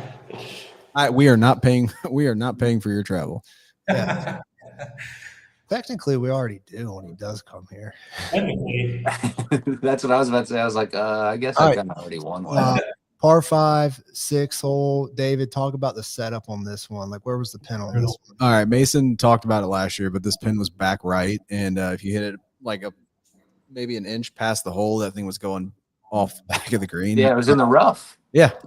Again, didn't want that. Thought process here is your second par 5, last one on this side, and you want to give hey, there he is. Want to give him a chance to actually go for it and make a 4 or a 3. I wanted him to hit driver here so bad. I did too, dude. Like, but I understand why he doesn't. Like, Yeah, somebody on the other stream, I'm going back to that Boys of Myrtle Beach said best ad ever. I would agree. It is good. Wait, is that a positive YouTube comment? yeah, those, Wow. you Mason, don't get those very good. Mason, do you read the comments of your stuff or do you stay out of the comments? No. No. I mean, we read them, but like, if there's a bad one, like it doesn't really bother me because like, say 100,000 people viewed the video and there's 10 bad comments. I mean, run the math on that. It's like, Sure. it's not that big of a deal. But I mean, I like the supportive ones, obviously, like those are nice to read, but sometimes there's so many you can't even keep up with them, you know? Who's leading right now? Again, this is the alternate stream. If you want to go to the main stream, go over to Play Golf Myrtle Beach. You'll be able to see it. But Nathan Franks is a stroke ahead of George, Brian, and Joe Hooks right now. And then this is Andrew Swanson from Clemson University. He's a senior, great guy. His teammate was his caddy, Kyle Berkshire here. What's crazy is he hit a 1-iron all the way into that bunker. It must be so fun to play golf like that. Like, honestly, I'm not a long player, but it must be so fun. Especially when he's hitting it good. Like I caddied for Grant out at the Cognizant Pro-Am, and Kyle, they played together, and Kyle kind of just got to hit wherever he wanted. And when he hits it good, it's unbelievable. That's a shot. Yeah, that's a great shot there by Joe Hooks. Yeah. Yeah. He put himself those first two par fives, 2 and 6. He put himself in quite literally the most perfect position you could put yourself in. I think if for those of you that are watching this stream and not the regular stream, Bob and FP were mesmerized by Joe Hooks. Yeah, I think right there, Kyle looked at Joe and was like, man, that's a pretty good shot. They loved how buttoned up Joe Hooks was. Just crew neck with the shirt buttoned all the way up, the collar popping. Oh, yeah. Dude, he looked, yes. He looked good. outfit going He on. looked great. Somebody actually asked us, actually our buddy Matt, who seems to be leading the comment brigade, who had the cleanest gear on, whatever. I mean, it's Joe or Joe and Roger were. Oh, dude, Who had the best gear was the question? You cut out when you said it. Oh, I see it. I'm obviously going to say Joe Hooks because it's Roback. Hey, that's a company, man. That's a real company, man. Hey, we're not sponsored by Roback or anything, but we just got some new Roback gear, and actually, David's got it on. It's pretty sick. So definitely like Roback. Those guys are awesome too at Roback. They're the best. Great guys. You know. Can I put my feet up here? Is that cool? Dude, we're in here for the next 3 hours. Just you are. I'm not. Get comfortable. Oh my gosh, it's all coming back to me. I would say for me, cleanest gear. I loved Roger Steele, Lululemon. Yeah, his Lulu stuff's really good. His Lulu stuff's really good. I love seeing Lululemon get into the golf game. Yeah, likewise. God, Trevor hammers the golf ball. So his dad is actually plays on the tour, plays on the Corn Ferry Tour, and his dad played in the Myrtle Beach Classic last year. So like if he wins, I was wondering because I've seen that name on leaderboards before, and I was like, has this kid had starts before? But now it would make sense. Yeah, it's his dad. Gotcha. His dad and his brother both play on tour. But I guess since he won the U.S. Junior Amateur, he's playing in the U.S. Open. Yeah. Oh, no way. Nice. Yeah, actually, USGA just did a massive feature on him this past week, talking about just kind of what he's expecting when he steps up at Oakmont in a few months. This is a birdie look for Micah. Ooh, just missed. Yeah, you take par on 4 and run though. Like you you take 4 and move on. What's Micah at right now? 2 over. And did he double the first one? Yes. So he's played even par the rest of the way out. Yep, correct. Patty O'Brien. Pat was giving me some trouble about that pin. He said it was unfair. I didn't think it was. Really? I mean, we saw Roger made birdie there. Yeah. And FP made a long one for par. Yeah. Yeah. You hear the comment if you're watching the stream. I think, oh no, it's not that one. Maybe it is. Peter and his caddy were chatting about that putt. All right, here's Micah on the par 3. I'm hungry. It's DoorDash.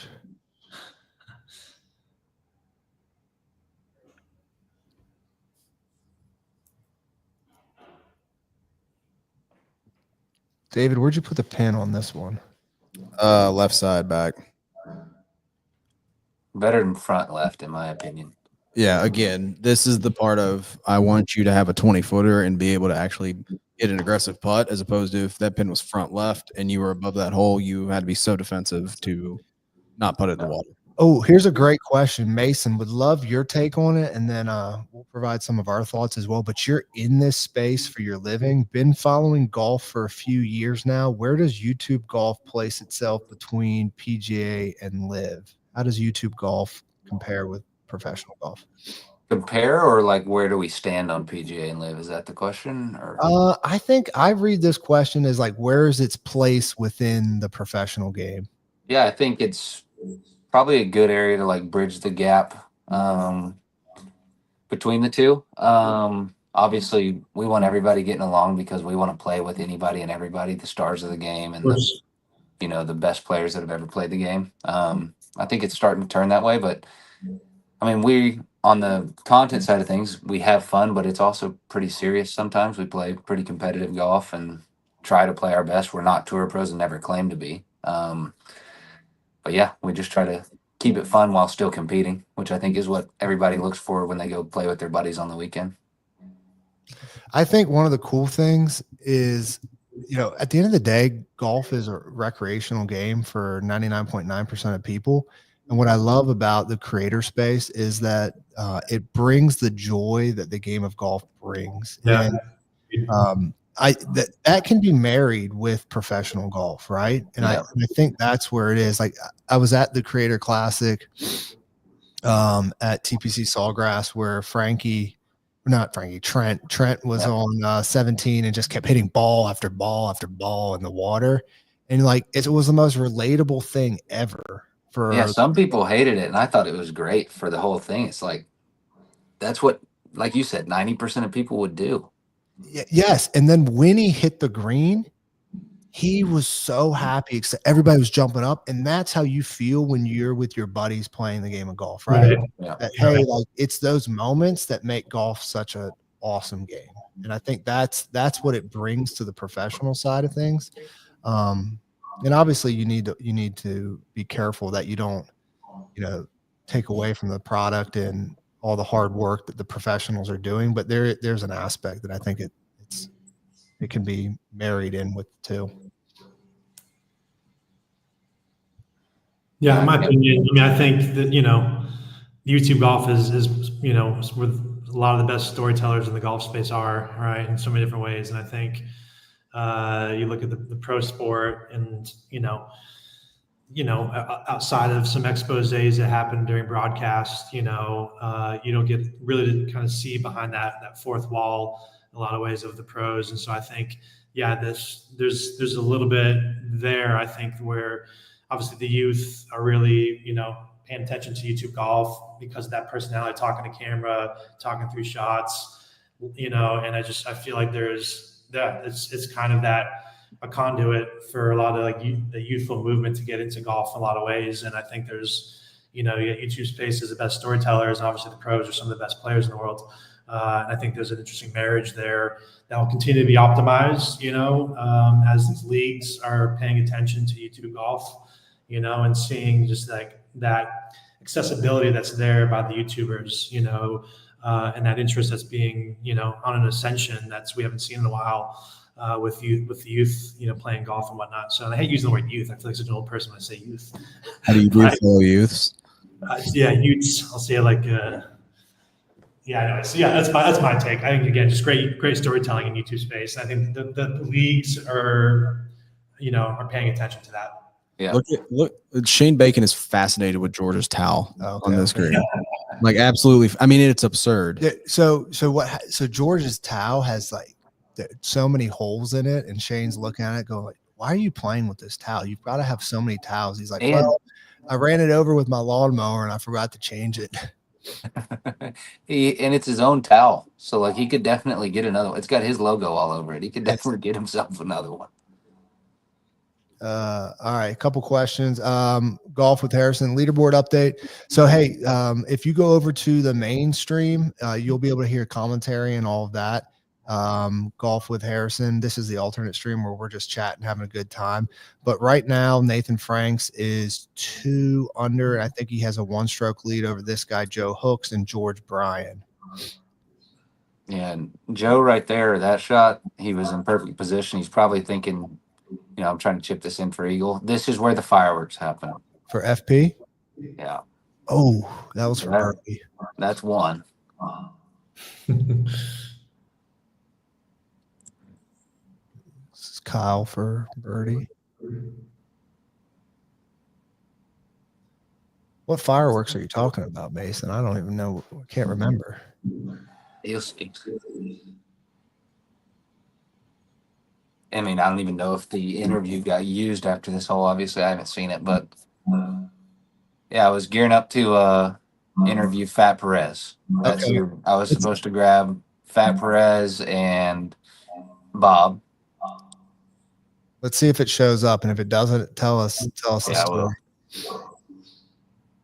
story.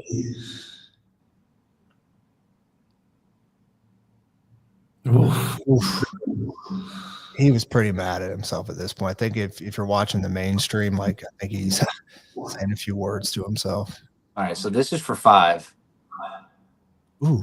Missed that one. So I'm supposed to interview him, and now I'm like, okay, he just 3 putted, but wait, there's more. He 4 putted. Oh. So I was like, okay, I'm not interviewing him after a 4 putt. Yeah, you can't. So we are they in your ear like saying, "Hey Mason, we want you to interview FP after this hole"? Well, they came up to me, so then I ended up interviewing Roger, and I guess it either maybe gets used later or it doesn't get used at all. But they were like, "Hey, we want you to grab FP here." And after he missed the 3rd putt, I turned to Jason and I was like, "I'm not talking to him." He was like, "Then grab somebody else, grab whoever you want." And I was like, "Who made the best score on the hole that I haven't interviewed yet?" And it was Roger. So I grabbed Roger, but yeah, that 4 putt he had made a couple pars in a row and then he just kind of let it all go there. It's just precarious. But yeah, FP definitely was bleeping. yeah. I think we had to tell the tour, hey guys, just to help us with not getting any. I guess Mason, you maybe know this, but does cussing or something like impact your YouTube videos? Yeah, it will. I mean, yeah, it more than anything impacts the money side, but you don't want to turn people off. You know, like if you're being family friendly or claiming to be, and then you got something in there that'll hurt it a little bit. But I'd say we're PG-12 here at Play Golf Myrtle Beach. We're not quite PG-13. We're definitely not R, but we're not PG. PG. Love that. It's a good. Dude, this boys. Is it all right if I hop off here? Yeah, Mason, you can hop off whenever you want. Thanks for hopping on with us. Well, thanks for having me. It was fun to hang with you boys, and thanks for having me at the Q. That was, like I said, the most fun I've ever had on a golf course. Didn't think it was possible without a club in my hand. So I appreciate it, and if we'll run it back, I'll be there.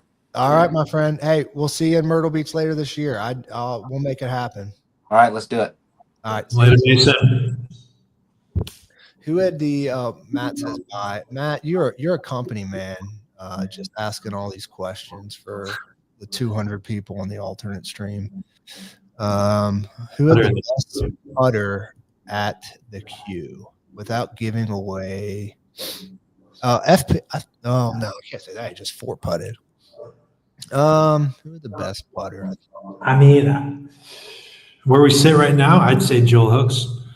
Yeah, I'd say so. Are we talking look or performance? I'd say performance is how I'm reading the question, but just the type of like what putter were they using? I have no idea what putters people were using. I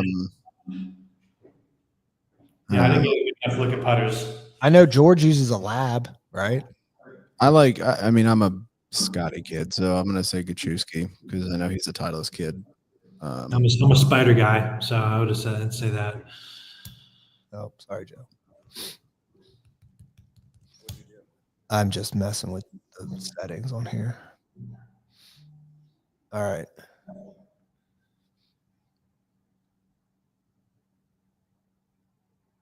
What hole are we I think this is 6. 7, no? Yeah, they're on 7, par 3. Good pin here. I wanted a hole in one. Great pin here. Oh yeah, the front pin. I think we almost have one here. I think we're gonna almost have a hole in one or a hole in one. You're spoiling it, Kyle. I said almost or. Towering golf shot. Just a mile and a half in the air. Matt, thanks for hanging out with us so long today. I'm glad that you have nothing better to do than sit here and just talk to us. Talk to us. Guys, this is like the greatest excuse for me to like say no to things. I've got a live stream commitment, you know. I'm gonna be on air. They need me. They need me. Who had a hand in the pin location? So maybe this is the interview that Mason was just talking about with Roger. Oh, I think so. Yeah. Who had a hand in the pin location? So first year of the Q, which there's a lot of feedback about Everything.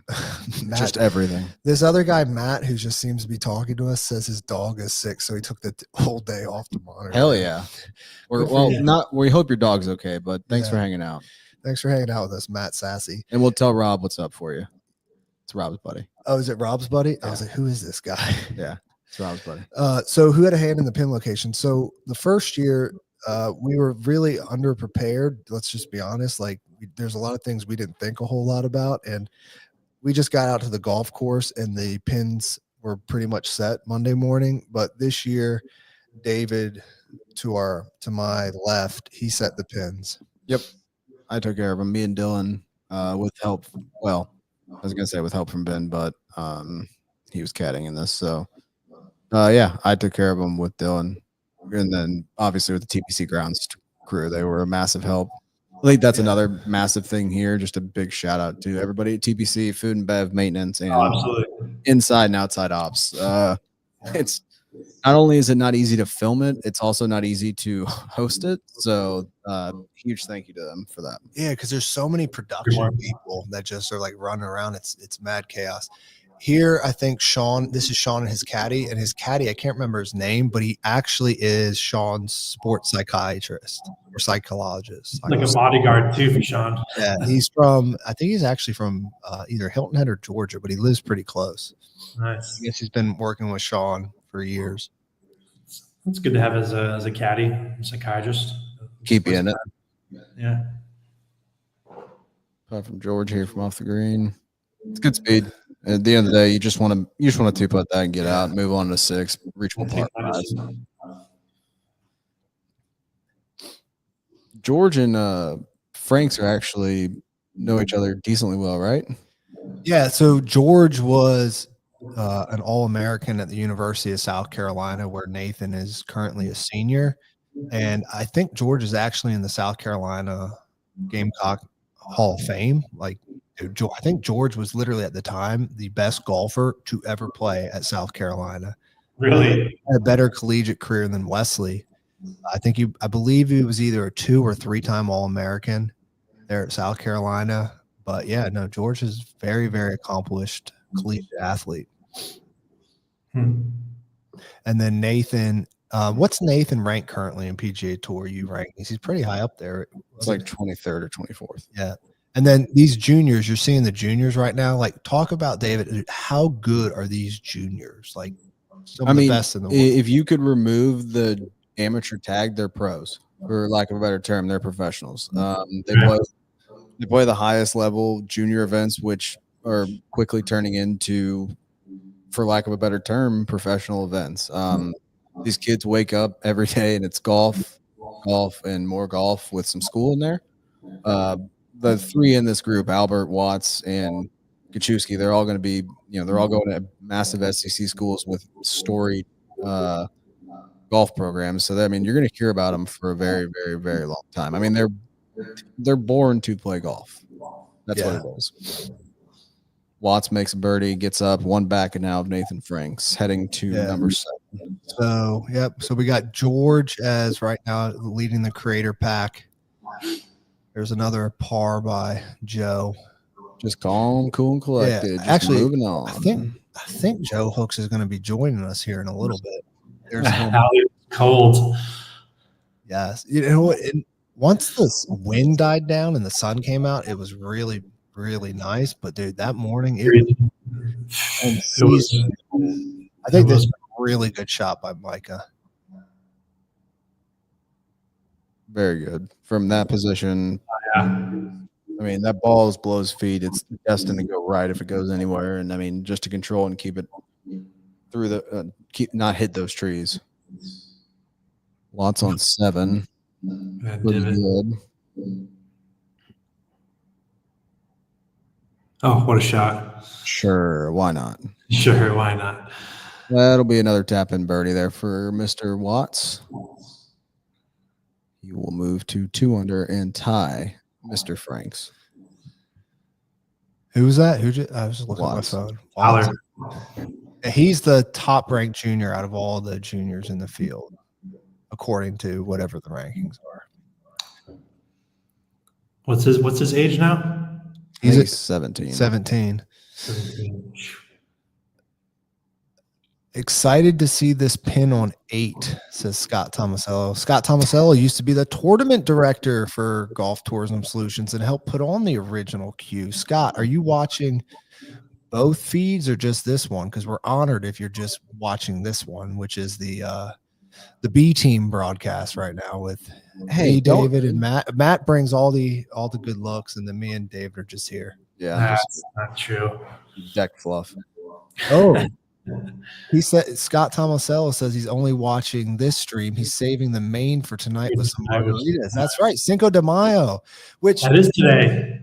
Matt, Can we end you're this and go drink? no, Oh. Matt, you're in South America. Is Cinco de Mayo like a thing in South America, or is that like an Americanized holiday? It's more it's Mexican, right? And it's very Americanized, certainly.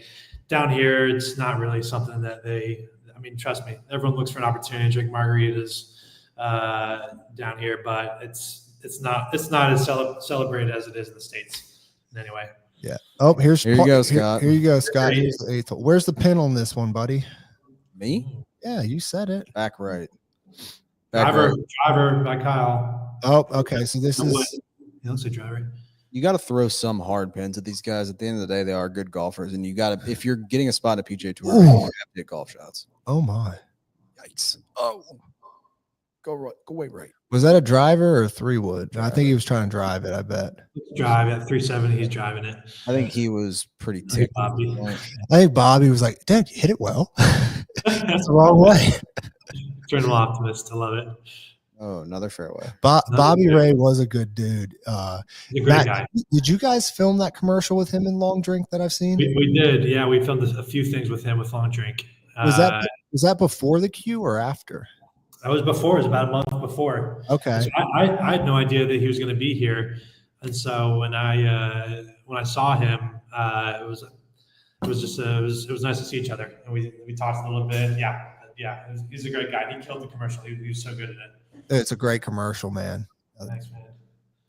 Oh, all the pin locations can be found on Instagram, according to our show producer, Joe Novak in the corner.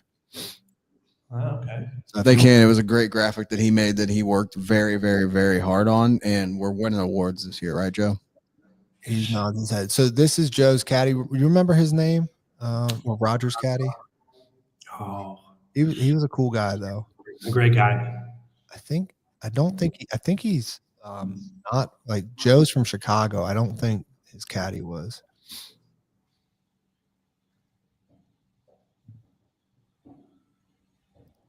Peter Finch.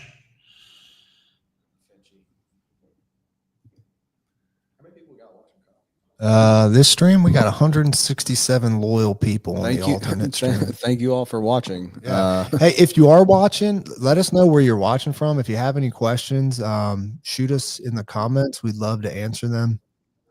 You know, how people got selected, how the Q came to be, why it's broadcast, why it's live to tape like it is here, how we do anything with it. It takes what Matt and David probably about 6 months of work this year, actually a little bit more because we all went to tour studios at the beginning of the year, but Matt, you know, we filmed that one commercial in Pittsburgh, Correct. That was one of the coolest spots ever, man. Yeah, that was awesome. You guys let us really create on that one, which was appreciated. And again, it was such a great idea about creating the ball tag, the back tag, and it was so much fun. But that was October. I think we shot that, or like very beginning of October or end of September. So it's been about 6 months or so at least.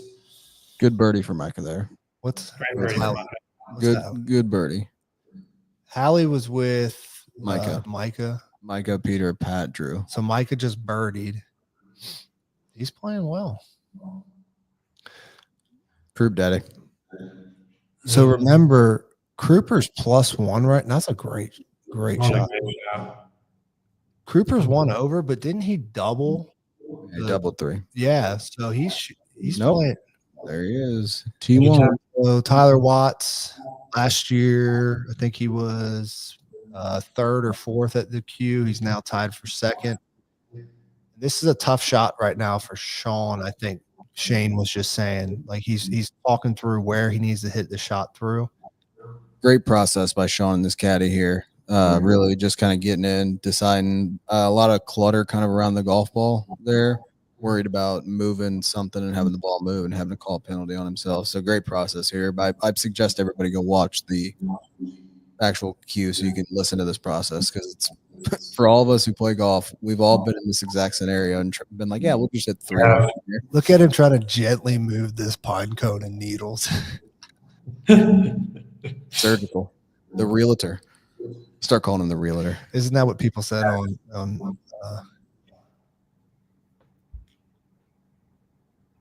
what? On Instagram? Sorry, I got distracted. All right, need some more caffeine. He timed out. My battery died. All right, doesn't he just punch out here? Did he just punch out and I missed it? Yeah, just punched out. Yeah, just laying up. Yep. All right, so here's George. Second on 6. On his second. And again, that's George's dad as his caddy. And actually, all the Bryans, George, his dad, and Wesley have all played in a PGA Tour event, which is a cool fun fact. And George just had a son this past year, and he is named George Bryan V. Fun fact. Incredible. Swanson. Oh, here's a great question. I have no idea how to answer this, but maybe David can. So we get a question here from Scott Tomasello, used to be the tournament director for Golf Tourism Solutions. So the same weekend that the Q happens, or the weekend prior, because the Q happens on a Monday, a pretty high-level junior event called the Dustin Johnson World Junior takes place, one of the top junior events in the world. Some of the best juniors playing it every year, alumni like Akshay Bhatia, Trent Phillips, Luke Clanton, a bunch. David can rattle off more. But the question here is, for reference, can you talk DJ scores and how they compare? Before David goes in, so 2 of the juniors in the event that play in the Q played in the DJ as well. Neither of them won the DJ.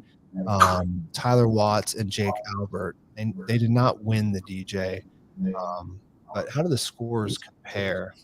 It's pretty similar. I mean, the juniors, like I said, are pretty good. Course is set up a little differently too, obviously. Yeah, I'd say it's harder. I'd say without a doubt it's harder. But yeah, they're pretty similar.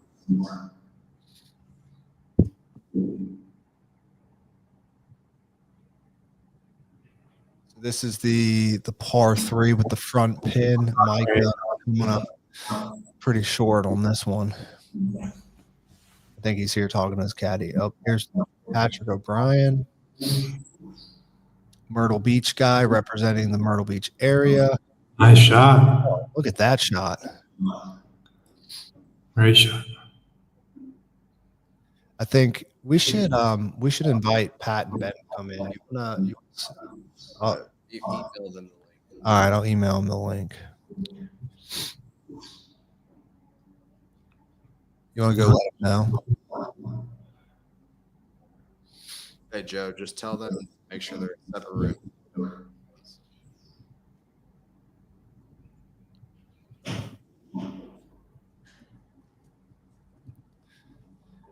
Here's Kruper. Yeah.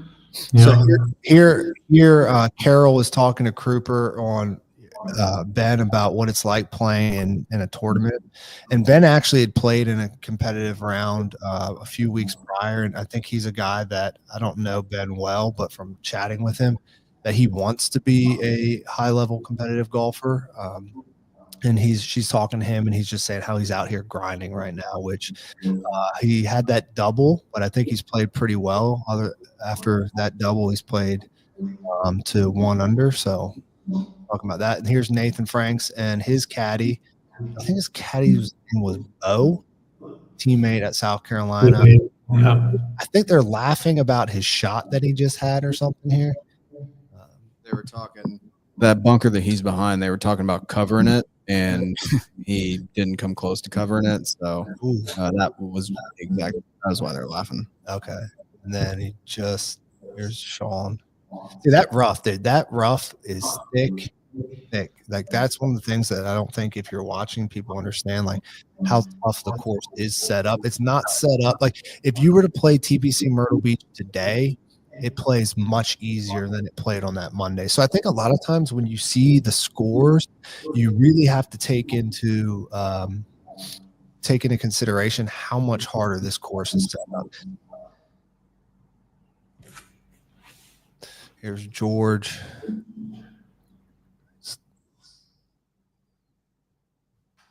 Settle. I mean, it's a great touch. That's a great shot. He's got a birdie chance now to get back within one of the lead. Yeah.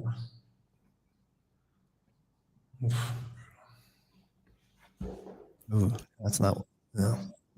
I mean, hold on. We got Joe. You want to text Ben and Patrick and tell them we'll bring them on in a little bit? We're going to bring Joe in. Joe Hooks coming in. Joe Hooks, what is up, dude? What's good, my guys?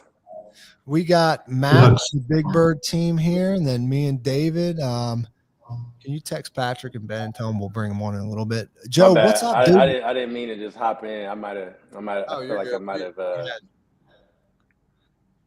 You can always hop in, man. Just got back from this workout. You're good. Hey, so eating some food right now, Joe. Love it. Love to see it.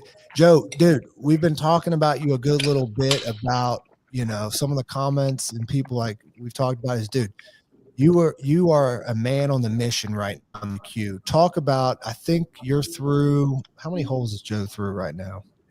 8. You're through 8 holes just without giving up the rest of your round. If you recall your first 8 holes, you just talk us through what was going through your head through the first 8 holes. Man, first 8 holes, bro, it was just about consistency, bro. Getting off to, consistent start, trying to hit as many fairways and as many greens as possible, and give myself some opportunities early just to kind of get settled into the round. I'm definitely just trying to manage my like mental state, because if I set the tone early down the line, if I set the tone mentally in a healthy manner early, then that'll allow me to be kind of in a little bit more control down the line, as the round progressed and as the pressure started to ramp up a little bit more and more, like I just needed to like get off to a smooth and consistent start. I think that was kind of my frame of mind. And just, yeah. Yeah, Joe, we got a question from Matt Sassy in the comments. Joe, I need to know how you get into your mental with the immaculate vibes. Wait, the immaculate vibes. Apparently you have immaculate vibes right now in the queue. Man, I think that for one, something that I even struggle with and I need to do a better job of, especially off camera and all these, different my APGA events and all these tournaments I play on my own, right? When I'm in my own like headspace and got my own mess going on in my head, like I need to be more of myself, if that makes sense. You know what I'm saying? So I think that like it's just about trying to be as much of Joe Hooks as I can be at all times, right? Like I'm a very laid back, easygoing person. I'm very outgoing as well. Like I'll talk to literally anyone.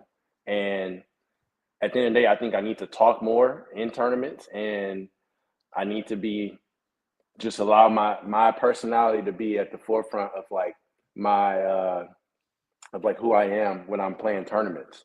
And I think that with the cameras around, it kind of forces me to be the best version of myself, if that makes sense, Because when does that make sense to you guys? Yeah. Perfect. I just think that it just forces you to be in tune with like, all right, what do I need to do? Like, what I need to do to kind of just maintain the best version of Joe Hooks right now. So Yeah, no doubt. And Joe, we saw a little bit ago your birdie on number 8, and right now you're in a 3-way tie, 2 under, tied with Nathan Franks and Tyler Watts. Do you remember that birdie on 8? And obviously, I don't know if you knew what place you were in at the time. I had no idea, bro. I Did didn't you? care. No. Did you ask at all for what place you were in at all during the queue? No. Didn't matter because it doesn't matter. It's just you versus the golf It, course. it didn't matter, bro. Yeah. I mean, like all I knew is that that course is difficult. Like, especially at that point, after the DJ, and it was in prime condition to be, you know, as challenging as it was. You know, the rough was high. It was greens were pretty firm. They were like fair, but they were still firm. Had a good speed to them, and it's not like it was super hot or anything, so the ball wasn't going a mile. Right. You know, so I definitely. mean, that morning was cold, right? That morning it was cold. Yeah, it was chilly, bro. So I'm just like, I don't have to be worried about doing the most. Like, this isn't, you know, I was just, let me just stay within myself. And so, yeah, like I think later on in the round, I ended up asking, probably after like whole, yeah, I don't even gotta say, you know, let it flow out. But Tell me, so we just watched you make birdie on 8. Walk me through that wedge shot, kind of what was going through your mind. I know you talked to Mason afterwards and were saying you were worried it was kind of into the grain a little bit and you were trying to keep the spin off. What what was your thought process there? Like standing up in that shot?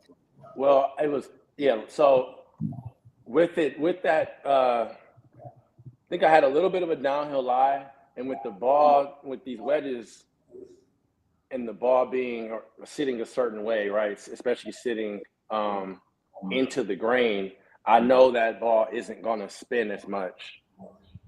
Even with the full shot, it's not going to rip. Like it's just that's kind of an experience thing, I think, more or less, right? Where you know that that ball, yeah, it'll launch with no issues, but like it should land and just stop right where it is. And that was kind of an ideal scenario for that flag being in the back, you know, and not having to worry about it ripping back down the slope. I didn't have to chase the back edge or nothing like that. It was a hell of a birdie. It was a hell of a golf shot. It was. Thank you. Matt, do you got a jump? I do, sadly, but it's been a pleasure. Sorry, Joe. I wish I could stay on longer and catch up with you. And oh, no problem. I wish I could have been on a little sooner. All good, man. All good. Congratulations again on everything you did in this tournament. And, yeah, just as everyone said, the ultimate immaculate vibes, I think was the term, right? But pleasure as always, Kyle David. Thanks for having me. See you, buddy. All right, Matt, good to see you. We're gonna bring in Patrick and Ben as well to the stream. Right, Patrick and Ben. So we got Patrick O'Brien and Ben Dunn. They were in the queue as well. Patrick played in the queue, Myrtle Beach representative, and then we had Ben, his caddy. We also are joined by Joe Hooks eating some lunch. Looks good. I'm pretty Those look good. Patrick, Ben, what's up, guys? How we doing? Good. Pretty good, man. So fun story, and we'll get back to Joe. You get a minute, buddy. But I'm chilling, man. Yeah. Good. So, Patrick and Ben, last year you guys work on the tournament team that helps put on events in Myrtle Beach from Play Golf Myrtle Beach, and your team is responsible for doing like the on-course operations for the queue. So last year you guys were running ops. This year, you guys were actually competing and trying to help Patrick win. Talk about what it was like being on the other side of the ropes this year in the queue. I mean, it was definitely different. I can't speak for Ben, but for myself, trying to play around a golf right after the DJ when we were all hands on deck for, from dawn till dusk, was a little difficult. It's a little bit nerve wracking being out there with so many cameras, but it's cool to see it from both sides, going from a score to actually competing in it for sure. Yeah, it was a lot of fun. It was different. I mean, I can honestly say I've never done anything like that before. Like, not even like caddying. You know, Pat and I play a ton of golf together, so we kind of, you know, caddy each other through our own rounds. But you know, where it actually counted, and you know, something as big of a deal as this, it was awesome. It was so cool. Yeah, and Ben, you used to work at TPC Myrtle Beach. You were a golf professional over there. You know, talk about this golf course. Joe alluded to it earlier that this is a tough golf course, and we've spoken about it earlier in the stream that if you're playing TPC Myrtle Beach today, it is not the way it was set up for the Q. Like, how difficult is this golf course specifically as it was set up for Monday of the Q? It's tough, man. They always do a really good job of getting the course in really good tournament condition around that time of year, especially for the DJ. And so, you know, we're really lucky to have it right after that when the course is about as good as it can get. The greens are rolling really good. The rough is thick. You know, the ryegrass in the fairway is lush. So that just kind of adds to the difficulty of it. The course alone is just a tough layout. It's a lot of elevated greens, a lot of trouble. You know, you can play it well, but it can also get away from you quick. So I think the most important thing is just, you know, keeping yourself together out there and managing the golf course. And you can do pretty well out there, but if you're not able to do that, it's tricky and it can get away from you pretty quick. But I think working there definitely gave me, I felt like a little bit of an advantage, confidence wise, and to be able to help Pat around that place. I felt like I knew it pretty well. And, you know, with all our time spent out there, you know, we had a good feel for the place. So it was I don't want to say a little bit easier, but it made it easier on us. The fact that, you know, we had so much prior knowledge of the course. Yeah, you know, it's fun to see. And Pat, before you came on, you missed your shot. If you're watching the other stream, you probably saw it of your shot on the par 3 with that front pin hitting it to about 5 feet. Talk about that shot. You know, I didn't really touch the center of my driver face all day long. I was hitting some decent iron shots. It just, the problem was it wasn't from a good spot. So I was finally on a nice lie on both par 3s. I feel like I hit my irons well. But typical for me, the putter just didn't seem to want to show up. Yeah, and right now we've got just a leaderboard up there. You can see Watts is leading. You had Joe, who's on our stream, is 1 stroke behind him. A lot of people pulling for Joe right now in the main stream, but also the alternate stream. Here we got Micah. Were any of you guys in Micah's group? Yeah, this was our group. So this was a real fun hole for me. I basically shanked a 2-iron off the tee, had like 190 yards in the right trees, and I'm pretty sure I'm the only one who made par there. I think you're the only one that found the green on your second shot too. Yeah, with a 180 yards slinging punch cut 5-iron. Yeah, it was one of the wilder shots of the day for us for sure. So, yeah, I think 191 was the number, and it was around some trees and whatnot, and you pulled it off to perfection. And like I said, I think you're the only one that had a putt, as we're kind of seeing right now. Yeah, you saw Peter just ending up in that bunker, and then you got Nathan Franks. Guys, as I've watched the Q now a few times, I didn't notice it the day of, but Nathan Frank's swing is just wild. It really is. It looks like it hurts. Yeah, it's like a male Paula Creamer there with the head dip. Hopefully his neck holds up for plenty of years for him, I hope. Man, he gets after it, that's for sure. It's a nice clean shot, that's for sure. Yeah, and here we just saw George Bryan's dad at his caddy. We obviously have Ben, who was the caddy for Patrick for the Q, both on the stream. Nice shot there by George. Joe, you actually had a mystery caddy that you never met before. Brian Sears, we actually had him on the broadcast, I don't know, 30 or 40 minutes ago. But is it difficult playing a round of golf with just a random caddy, or what's that like? Well, don't hold back. Again, man, like I'm pretty like easygoing, so I think that he was great for one, right? But I guess like some people, if I had like a buddy of mine who knew me, who had known me for like a longer time or something, have known me for a really long time, they would know when I want to talk or when I want to hear someone's opinion on something, because I'm more of an I'll ask you when I think I need like some advice. You know, I will 100% ask.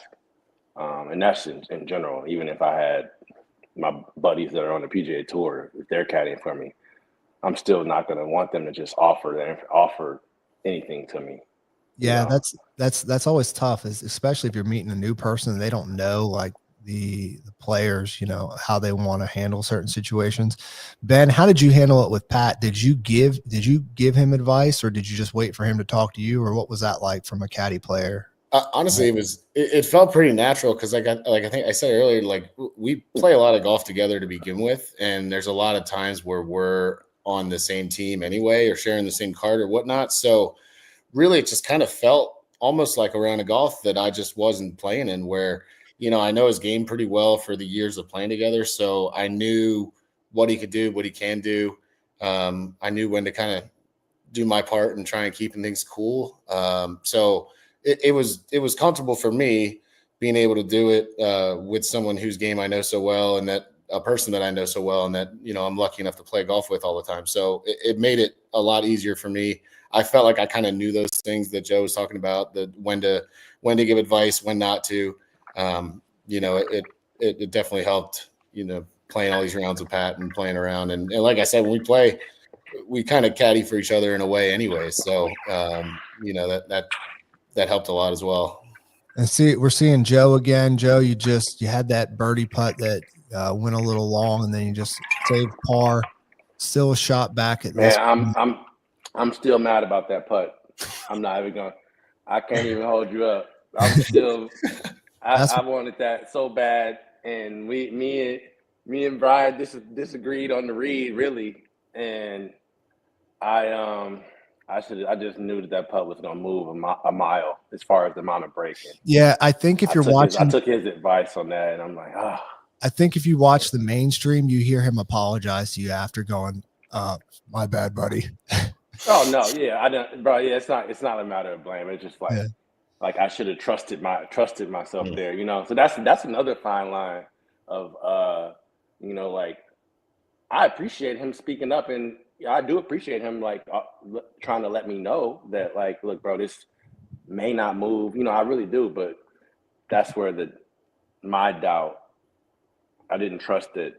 I kind of felt what I felt there. You know what I'm saying? So it's a lesson in kind of trusting your first instinct. I think a lot of players in general, when we trust our first instinct, we are usually right. 100%. 100% we are. So, hey, Pat or Ben or both of you, what was it like watching Finch right here, what we're seeing on screen? Such a relatable sequence right here. Because he just made that birdie on 7 to get back to even, and then you watch this unfold. What's it like as a player in that group? What's going through your head? Like, thank God it's not me. I mean, like I just said before, I had just hit an absolutely terrible tee shot, a crazy slinging 5-iron around the trees from 180. So I was sitting there just like, wow, like I did not think I'd be in the best shape after this hole. And you just feel bad for him. Peter's an absolutely great guy, great to be around, funny as can be, just enjoyable. So you hate to see something happen to that, especially with a guy that's so likable. Did he keep the vibe light in the group, or because it's obviously this round has a lot of, was he pretty serious, or what were his vibes like?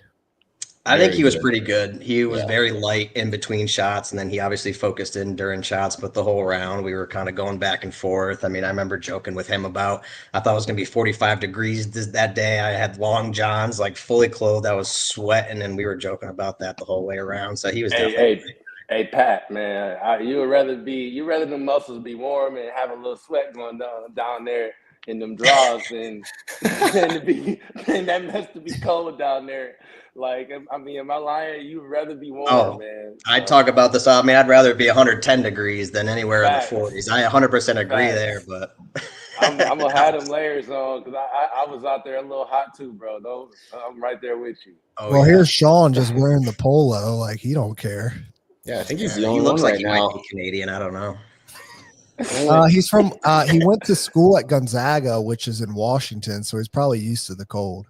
Basically Canada, right? Or I mean, he could be like me. Like I don't like swinging through layers at all. So the first opportunity that I get, even if I'm a little cold, if I can get rid of all the layers and just get to a shirt, I'm going to do it as soon as possible because I can't stand feeling layers in my golf swing sometimes. So I can kind of relate to him if that's what he was doing there. Actually, coming up, Roger, Mason asked Roger why he hasn't taken off his sweatshirt, and Roger goes, I don't believe in taking off, changing the clothes mid-round because it can mess up the vibes or something like that. It seemed to be a day of vibes. Vibes were the main focus, it sounds like. One thing I do agree with is like, especially depending on the type of layer you're taking off, it definitely can it could cause a little bit different feel in your swing. If that makes sense, like it could 100%.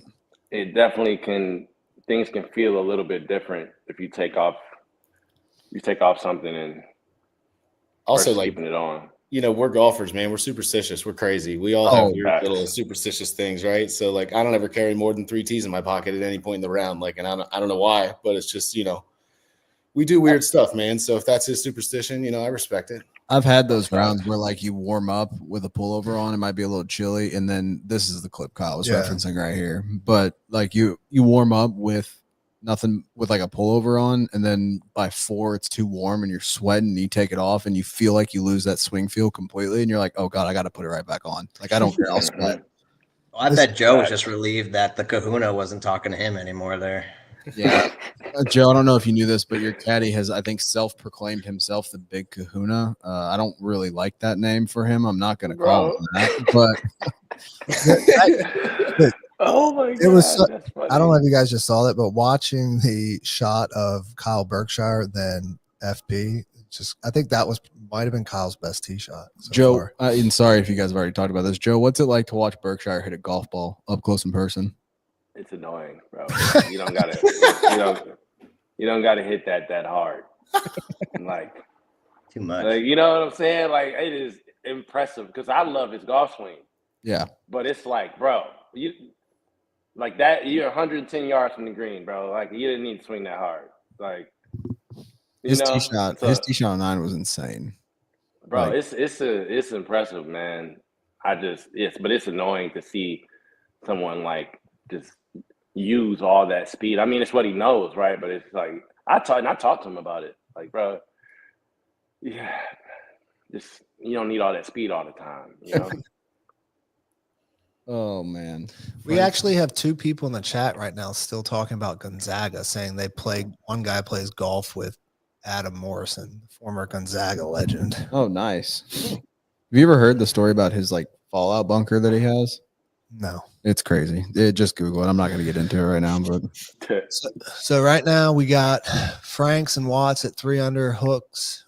We got Joe on the call and Jake Albert a stroke behind. I think George Bryant another stroke. So here, this was Shane talking to the co-leader right now, Nathan, about whether or not he was nervous or anything, and they're talking about his chip in, being like, that helped. Yeah, 50 yarders. Yeah, helped. Joe, so you didn't get to play with the juniors, but obviously some 3 high-level juniors playing in the event. Did you get to watch their game at all? I saw Tyler last year, and I knew he was a problem. Like, I'm talking like on the queue last year. So like, and then plus, man, you coming off of a tournament at the same course, like you just know, like I expect great things. So like, let me just. I mean, I'm not gonna lie, I probably was more like, ready for him to, ball out. So everything he does is not a surprise, especially here at this course after playing the DJ. Yeah, they played 4 straight days leading into this for Jake and Tyler. So I'd say that's just tournament rounds. I'm sure they're out there practicing all week too. Yeah, right. They had have their practice round and then 3 tournament rounds. They have a distinct advantage. There's no doubt. On top of already being in the lead. Yeah. I don't know who picked the pins, but they were in different spots than they saw a week at the DJ though. So oh my shout god, out to them. no, yeah. Hey, they were good except for 1. Yeah, I know you hate 4. Fine, you hate 4. So Watts just misses any bogeys, and now Frank's is solo leader. That's a safe miss. Yeah, you don't want to be there just at all, though. I feel like Yeah. You know what though? There's really no great miss on this hole. No. This is one of the hardest holes out here. Every time I play it, I joke about that. If I could just get on the tee and I should just drive down and throw a ball in the water and then just write 6 and go to 11 because that's pretty much what happens every time I play this hole. I mean, every shot I've seen from Joe just looks like dead straight down the Yeah. middle of the fairway, Hey, or it dead is. straight at the pin, just unwavering. That's awesome, man. I appreciate it, man. I was in a good mental place, and I have been all year. How was Joe? Except How for was this grass putt? clippings? This putt was that's called, we call that a brain fart. But I blame the caddy. y'all really are like. It was funny to see that everybody loved kind of taking jabs at Brian. Oh, we just know him. Yeah, He's right. a That's nice what I'm guy. saying. We Y'all just like knew him, to so bag it's on him a like bit. that's hilarious, man. Yeah, you better not talk too loud. Brian has the link. He might pop back on if he's watching. Oh, He's playing right now. Oh, he's on the court. Shocker. Yeah, he's actually playing at TPC Myrtle Beach right now. Right now, Nice. it's closed Yeah. for the Monday queue. Apparently, Brian's out there playing. Hey, look, us employees, we can sneak our way out sometimes. Otter. Yeah. What were you? Did you guys Joe. ask me something? Yeah, Joe, how was grass clippings this week? I saw you were. Oh yeah, playing man. that. Grass clippings is it's special, man. Like, I mean, I'll be honest. Like, I kind of, my track record in front of a lot of people is really, really good, and that's not trying to brag. I'm more so saying that from the standpoint of, like, for me, I seem to thrive when it's, a lot of people, when I know it's going to be a lot of eyeballs, and when I know that there's a lot of people watching. So, like, I thought it's just special to be able to, it's a blessing for me to be able to play in front of all those people, man, and to be competing with a lot of great players, a lot of guys that, have a lot of notoriety for different things in the game of golf. Not all just not simply off the strength of, like, ooh, nice. Not all off the strength of, like, what they've done from the standpoint of their careers, like how many majors they've won, or all that type of stuff. But, like, just a lot of different guys that are amazing players that have just, a lot of talent and a lot of success in different ways. It's just so incredible to be out share that stage with everybody, bro. It looked awesome. And I hope it continues to grow. And Who puts that on? the owners of like Grass League are like a group of guys that kind of came in and remodeled the course. It's just, I would say it's like the collective of owners of the Grass League itself. You jinxed him, Pat. Yeah, hey, that's a good spot to be. I made birdie from there. Hey, I slipped a little bit, and I felt like I just wasn't, like, comfortable with where I was standing, and it was one of the moments where I should have backed off and kind of moved over a little bit, and I just didn't. A very undisciplined moment in the round. It's a tough hole right here. That was a bomb by Roger. Kind of like under, Yeah, I think it's like sneaky tough. it really is. One antidote that we just saw, because I watched it happen, but Watts on 9, I kid you not, he chunked a driver. He legit chunked a driver, and I think he had about 260, 265 or so in, and then steps up on 10, and I mean smokes one of those trees, like right off the jump. Jeez.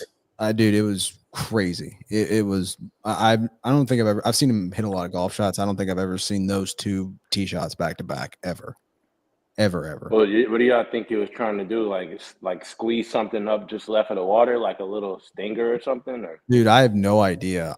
He plays 1 in 10 very aggressive every day. I've seen him at the DJ. He's hitting driver in both holes where no one hits driver unless they're really short. Yeah, like the one on 9 was like he had driver in his hand, and kind of like what you were just saying, Joe, is like trying to squeeze it up there, like past like towards that tree on that left side of things. But I was like, my jaw was on the floor. I was shocked. Watts for par. Speak of back-to-back fives. Someone hit a real good one in there though, when we were in the middle of talking. Yeah, it was Trevor. Yeah, right next. Oh, yeah. It's the little ones, dude. Ben, they don't break. Ben, they don't. That's the inside thing right. Like Brandon will tell you, man. That's the right center. Yeah, that's one of the big things of this golf course, man. Is that there's so many putts out there that just don't break like they should. You see so many kids in the DJ every year that they don't have a lot of experience on the course. Like the ones who don't, they'll be overreading putts, left and right. And normally you see people under-reading putts and miss them below the hole, but you got a lot of guys that miss above the hole at TPC just because those greens are deceptive, man. Here's another great video from our friends at St. Andre. Yeah, they do great stuff. Seen lots of comments that these are the best ads they've ever seen. Hey. I noticed. I think I may have seen this ad, but I just can look at it and tell it's perfect. I can tell it's hilarious. Yeah, he's talking about going on a golf trip and buying all the swag and then showing it off to your friends when you get home. Yeah. Or just putting it on the second you get it in the clubhouse, and then you walk up to the guy in the pro shop and have him cut the tag off while you're wearing the shirt. I've done that a lot. Yeah. The cutting part, not the putting on part. Yeah. Yeah, and while this is going, if you're watching, one of the folks watching, and you have a question on just the Q experience, that is wild. All right. Put it in the chat. We'll bring it up. We got Joe Hooks, who right now, I believe, in the queue is one stroke off the lead. We've got Patrick O'Brien. I think, Pat, you might be at like +1, +2 right now. Yeah, might be +2, +3. Okay. It was +3 early, and then there wasn't a bogey until 15, forever, I think. Yeah, 15, yeah. And then we got Benjamin Dunn, his caddy. My government name. Your government name. Dude, no one's ever called you Benjamin in your life. Benjamin. Yeah, no. That's why I figured I'd put the Pat's caddy in the parentheses, just to be sure. Oh. Had to Google just to make sure I used the right spelling of caddy too. I may have had it wrong the first time. These 4 golf shots that this group hit right here in a 9, like all long irons, were insanely good. Like insanely good. Yeah, I saw they were all right around 200. I saw what's his name? Nathan was 211 or something like that. George was 196. Such a hard hole. It's one of the hardest par 4s on the beach.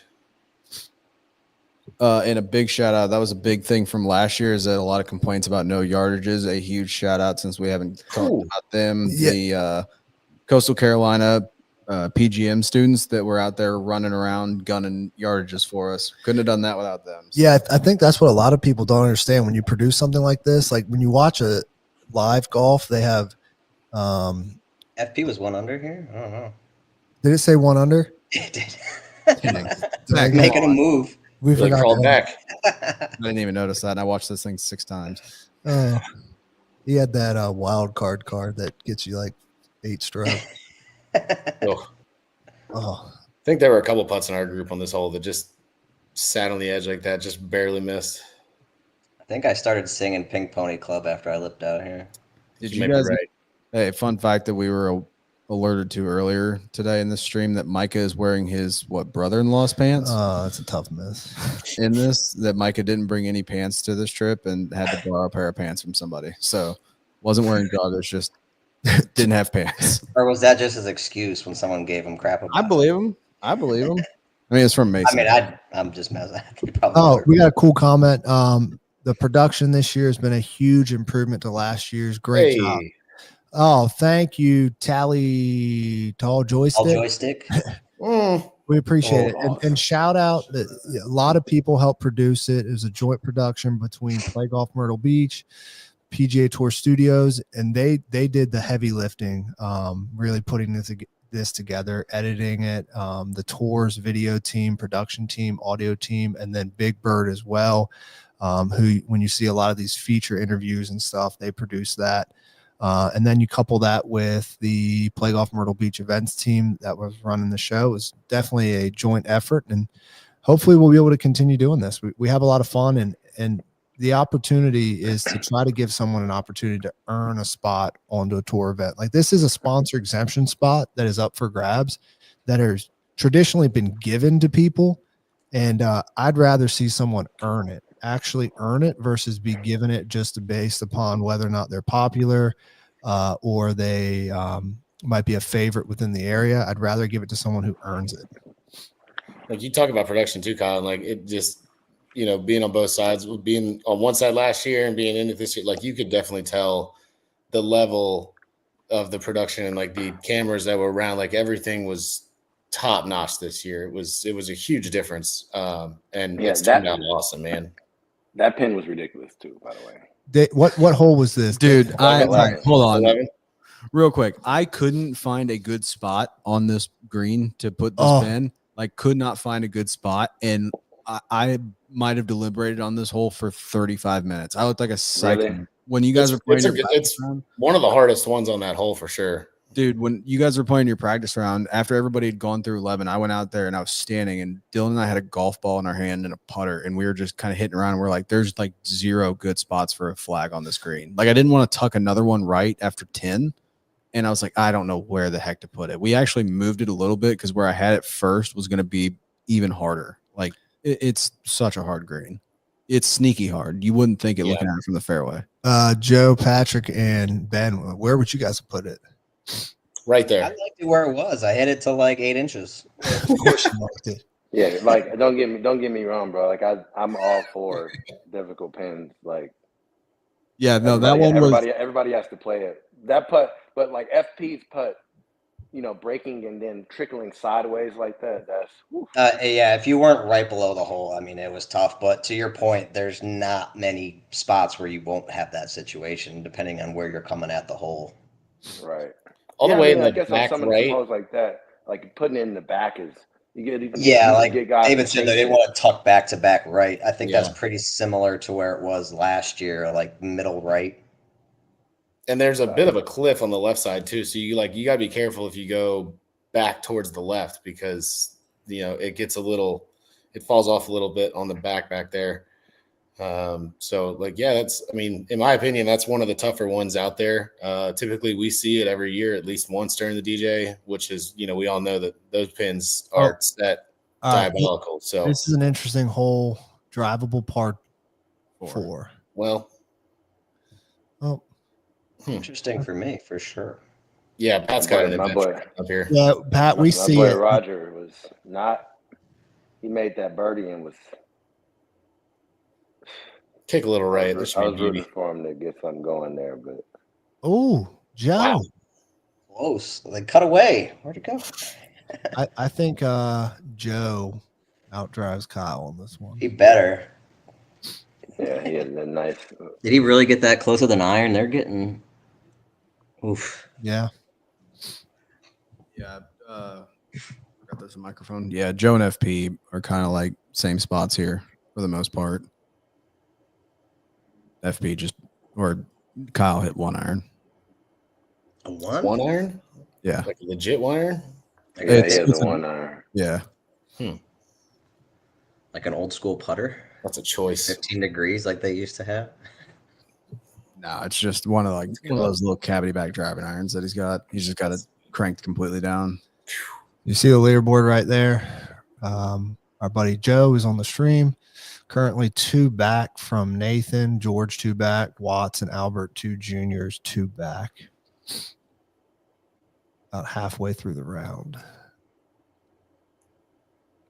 You guys killed this, man. This production is crazy. I don't even hear audio yet, but oh, dude, Joe, wait till you hear the audio because it's really cool, man. Because you hear like a lot of your dialogue and like there's player features. I think you missed it, but like there's a feature on you. It's cool stuff. did you guys get did you guys make any clips of or get any clips of me doing my breath work? I know that they may have heard it on the mic. Like, who is that breathing like that? No, I was going to say. It might have sounded crazy, so I was wondering if they would add that. No, I didn't hear it. For it now that I know. the soundboard guy just, what the heck is that? Yeah. I'm telling you, like it would have been weird for whoever was like listening to everything. They, Yeah, there was that one guy that looked like he was carrying like a DJ table around with him. Remember he was talking to us? That was Yeah. like the sound guy. There was a lot of production everywhere. A lot of carts moving, as you can see here. It was like had to stay out of the way because the carts had to go get in position. And Yeah, and you guys were mic'd up.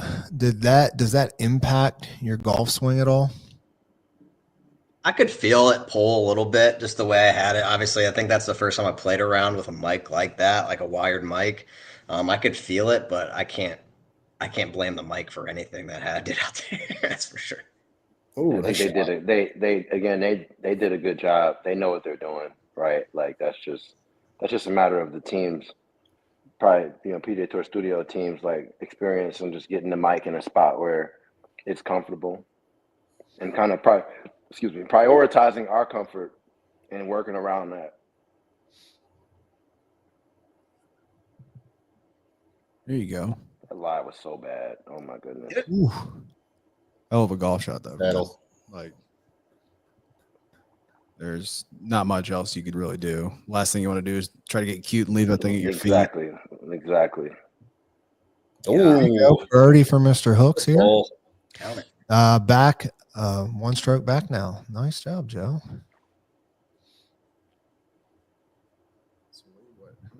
What, we got 7, 8 holes left now? Looks like. Franks is on 11 tee box. FP for his first birdie, and I think Mason made him do a Euro step. a little. There it is. Little mini Euro step. I don't think he was too happy. I thought I saw a bird fly away there. He was ready. He was ready to. Yeah, FP's first birdie. Let's go. Here we go. Oh, look at this. I remember All right, this. Patrick, what's going on right here? I hit it kind of where Joe did, and I finally get my first circle. Circle it. Circle it. Almost had to double circle it. Nice. Goodness. Oh my goodness. That is dirty. Nice shot, Pat. From the straw. That's so why nice. we like that pin location.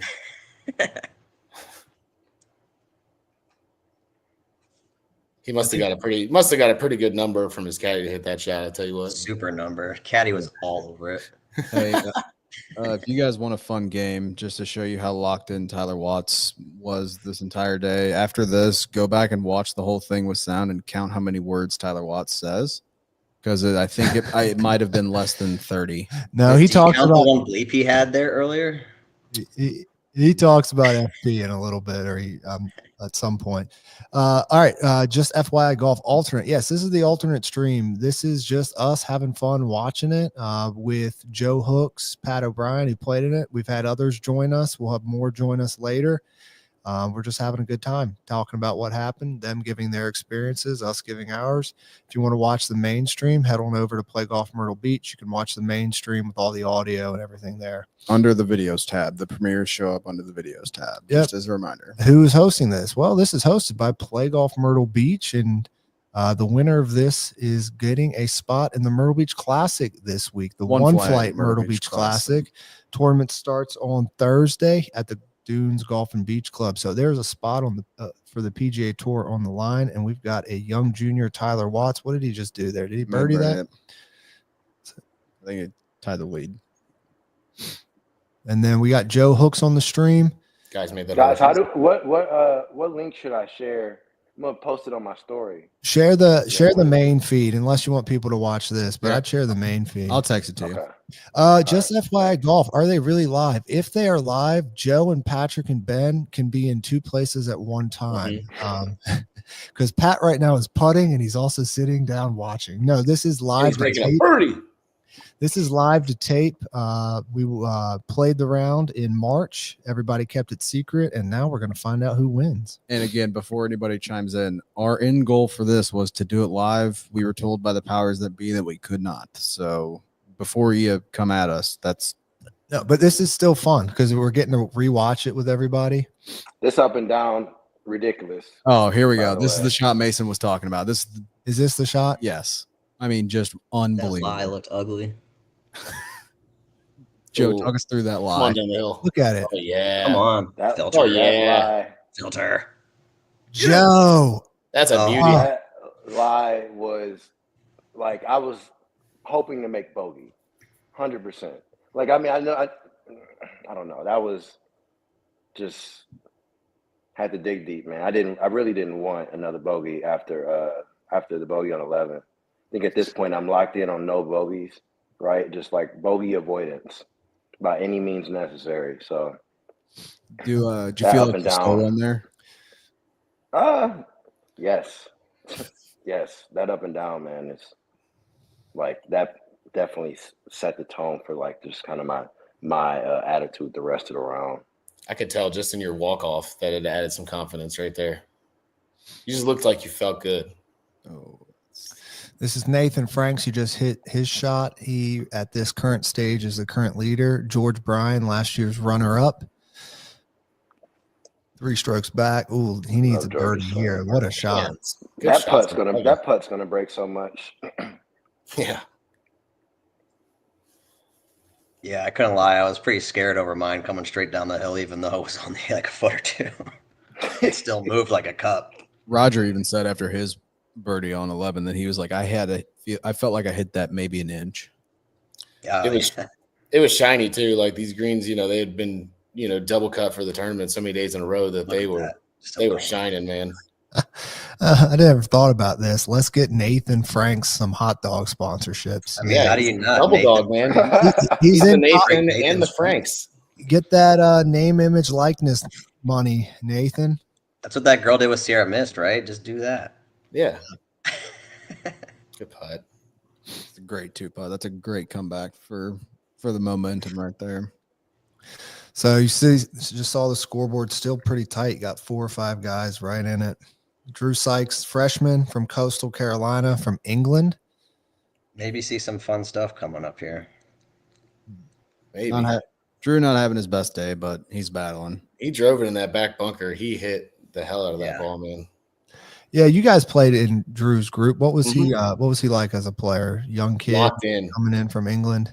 Yeah, he didn't really talk to anybody but Peter. Really, he was locked in, man. He's so young too. So young. He's got a lot of golf ahead of him. Dude, did they really skip it? Maybe. I hope they go back. Dude, I was 20 yards in the woods, and they had a camera guy 30 yards in the woods. that guy was committed. It was impressive. Good one there for Mr. Hooks. This guy, shout out Brian for convincing me to not hit driver, by the way, on that one. There you go. This is our friend Brendan in Norway. He's playing some golf in Norway tomorrow. Really? According to this tee time for tomorrow ordered. I'm glad we inspired you, asked Brendan, to play some golf tomorrow in frigid Norway.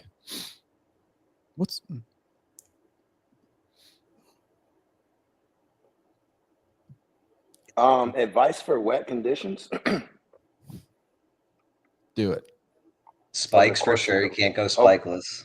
Right. And over the course of the round, man, I would grip down like maybe a half inch, like just kind of ensure that, a little bit more ball first, solid contact. I don't know. That's probably a safe. Oh, Norway. I might have gotten that wrong. I was gonna say maybe he's from there. Maybe he's playing TPC tomorrow. I don't think there's gonna be frost tomorrow though. Or not rain. gonna be frost. That might be raining. Hopefully no frost. Sean absolutely pulverized that ball. I remember standing there. That thing was humming. You had to miss it a little. Went right by the hole.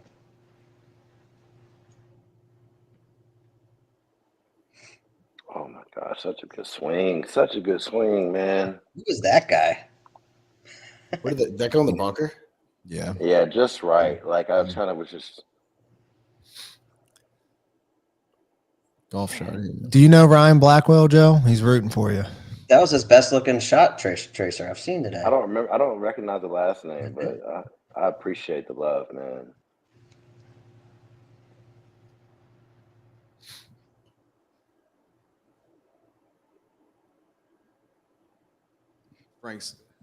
Nathan Franks got an unbelievable break on this hole. Oh, is this the one where he hit a tree and it just bounced right back into the fairway? Like it's amazing that it didn't do what Rogers did and just kick straight out of bounds. Sometimes it's better be lucky than good.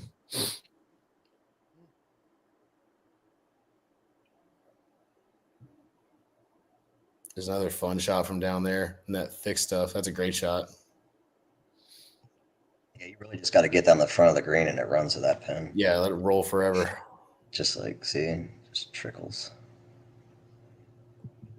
Little bit of stress for the leader right there. A little bit of stress. Was That's that was his par shot? No, it was par putts. Okay. He's putting for par, yeah. This is Swanson for an eagle. It's never bad to have a 2-foot birdie putt to clean up. I think this is Sean going for his first birdie of the day. Yep. Andrew's another one that hammers the golf ball. I was amazed. Yeah, I noticed that from I didn't see him at all playing, and man, I noticed that the second we turned the video on. That's like at the moment I saw him hit 1 on 2, I was like, oh, okay, that's what it's about. Oh, birdie for George. He's now 2 strokes back. You see the leaderboard right there. Our buddy Joe on the call. 13, tough tee shot. You can't see the surface from the tee. You just kind of see where the green is, and if you don't know it, there's a huge slope in the middle of the green. It makes it tough. Watts is going to want that cover. Does it? I don't know if he's got the distance to cover that line. If that's out, that's a line from all the way back there, man. That was like Micah's line, and he just barely got it. Dude, Trevor could crush the ball. Yeah, that was a good swing. That kid's a stone cold killer too out there. Yeah. Ooh. Spin. Firm that bunker. So the first part that was killing me there. That first part of that bunker. Oh, you could versus up there to the right.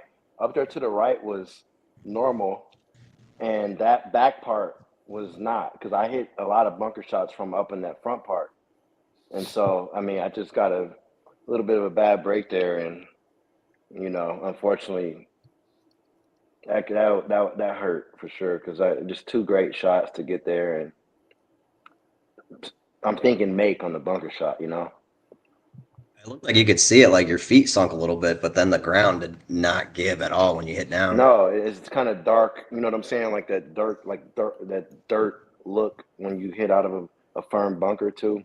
Yeah, it's unfortunate. I was glad to get that down in 2 though. As far as good cleanup, good cleanup. That putt from back there was fast. Joe, there was a comment I think one of the commentators make on that the par 5s that you probably would think, man, I left some out there on the par 5s. 100%, bro. 100%. I mean, oh, that's a good shot.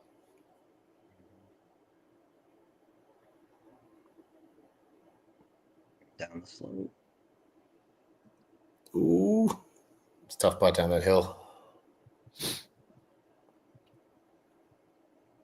Yeah, I thought that would have been a little aggressive line for Tyler there. Yeah. Tyler was actually the only one playing that did not have a caddy. He said he did not want one. Last year, his father was his caddy, but this year he decided to go solo. I thought Jake didn't have one either. I could have just he picked his bag up at one point. He did. I think it was his coach or something, his high school coach. Because afterwards, his coach was like, "Thank you guys for doing this. This is really awesome. Like this concept, and that you're getting this, giving these guys a chance."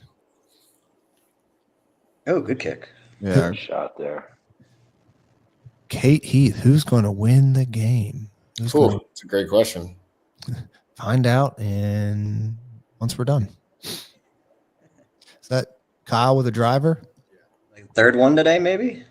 I think it was like 3rd or 4th. Yeah, I think he hit one on 8, 9, and I don't remember. 15. Yeah. Hey, thanks, Pat. Was that safe over there, Joe? Yeah, I ended up being all right.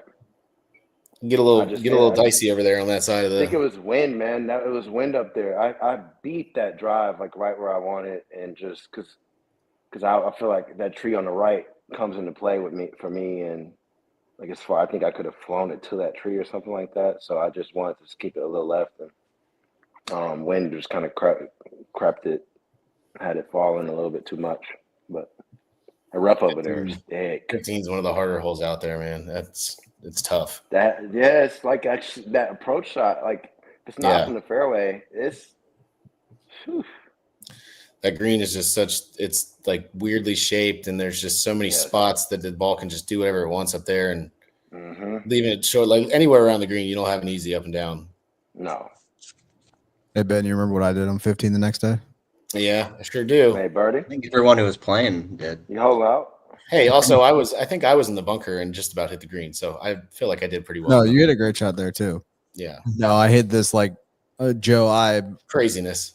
I don't hit the ball very far. LPCP, lack pop, can't play. And I hit this thing right, and I was behind a tree, and I pretty much aimed at the group in front of us and hit this 4-iron off my back foot, hooking 4-iron about 5 feet off the ground and rolled up on the front. Almost 3-putted, but yeah, I was screaming from the middle of the fairway. So yeah, they were. Yeah, I heard a lot of. I was in the bunker. I heard a lot of commotion. Good shot there from Tyler. Trying to just get out of there with 5, move on. Yeah. Try to score down the stretch. Oh, Pat, I don't think we got to see it, but you hit a great third shot. Just about hold out for eagle on this hole. Did you? Yeah, he was no, long. My third shot. Yeah, the chip. He's long on that. Yeah, you hit a 3-iron like 260, and then don't show the second. That was a bottom groove, thin mint. But yeah, it was like from the deep rough on the backside of the green, chipped it and it rolled all the way down and just about dropped for the 3. Little kick in birdie, right center, right center. Tough break there for Kyle after hammering a drive and getting fringe boosted. Did anybody get cool merch? Yes. People Large got bat, green hoodie. It was a green hoodie, Matt. But actually, there's a link in our bio if you want to get some Q apparel. There's some cool hats. Go check it out.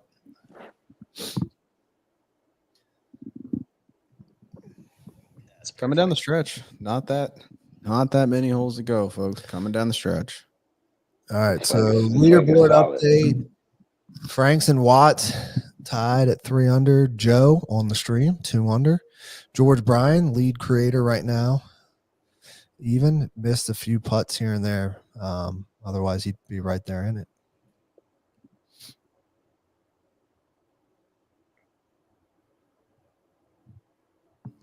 There's Nathan Franks, your co-leader. His caddy Bo drinking a Gatorade.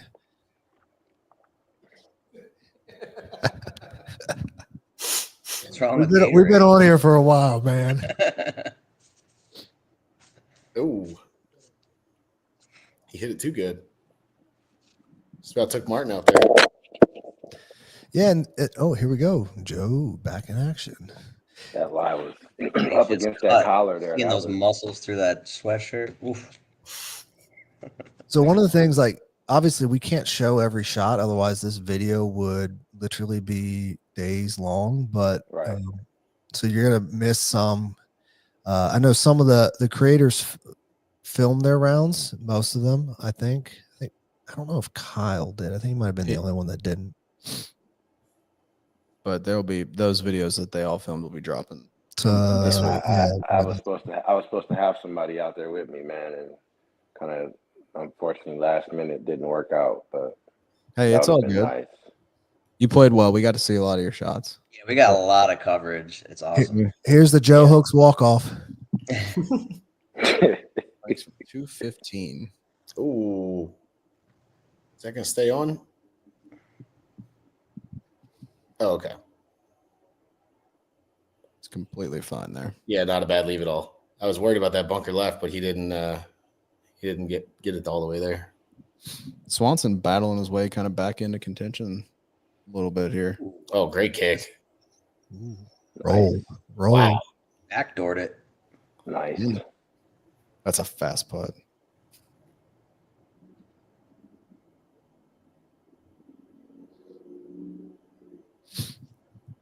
So Shane's chatting with Andrew Swanson, who goes to the University of Clemson. He's a senior.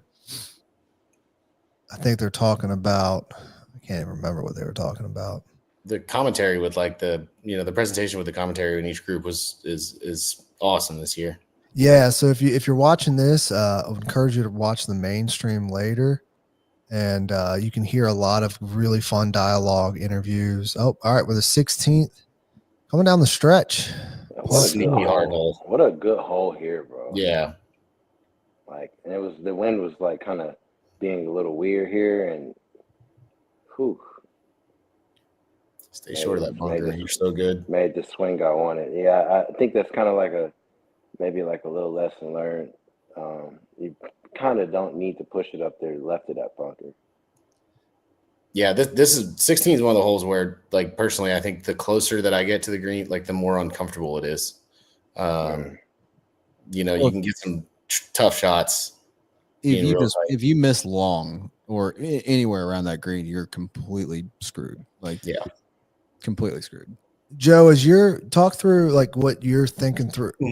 In your head right now, you've got 3 or 4 holes left. Like, what are you thinking about from your round? Like how you're approaching it? Wind is starting to pick. I think the wind was starting to get a little bit brisky there. So I'm like, let's just. Sorry, I got distracted, but let's just. Big putt by Watts there. Just took the lead. Wait, because that's the four, part that was on 15. Okay, got it. Yeah, he's 4 under right now. Nice. But yeah, I think, man, it was. I heard about these shots. Dude, his second chip in. He just grabbed the lead. Nathan did. David, I think we were right. He was absolutely fine down there. Yeah. Yeah. He did all right. That is dirty. But yeah, man, I think just it's not gonna get easier for anybody, especially if that wind were, stayed a little bit nippy. Ooh. It did get super windy, I felt like, down the stretch. It's classic to this area, man. The winds pick up in the afternoon. Yeah. Makes it so tough sometimes. Hopefully we get some wind this week for the Classic, because that's going to be the only defense, I think, for the Dunes Club. All right, you see the leaderboard where we're at? The hot dog man. Actually, that's what his nickname is. On the other stream, that he has gotten that nickname, the hot dog man.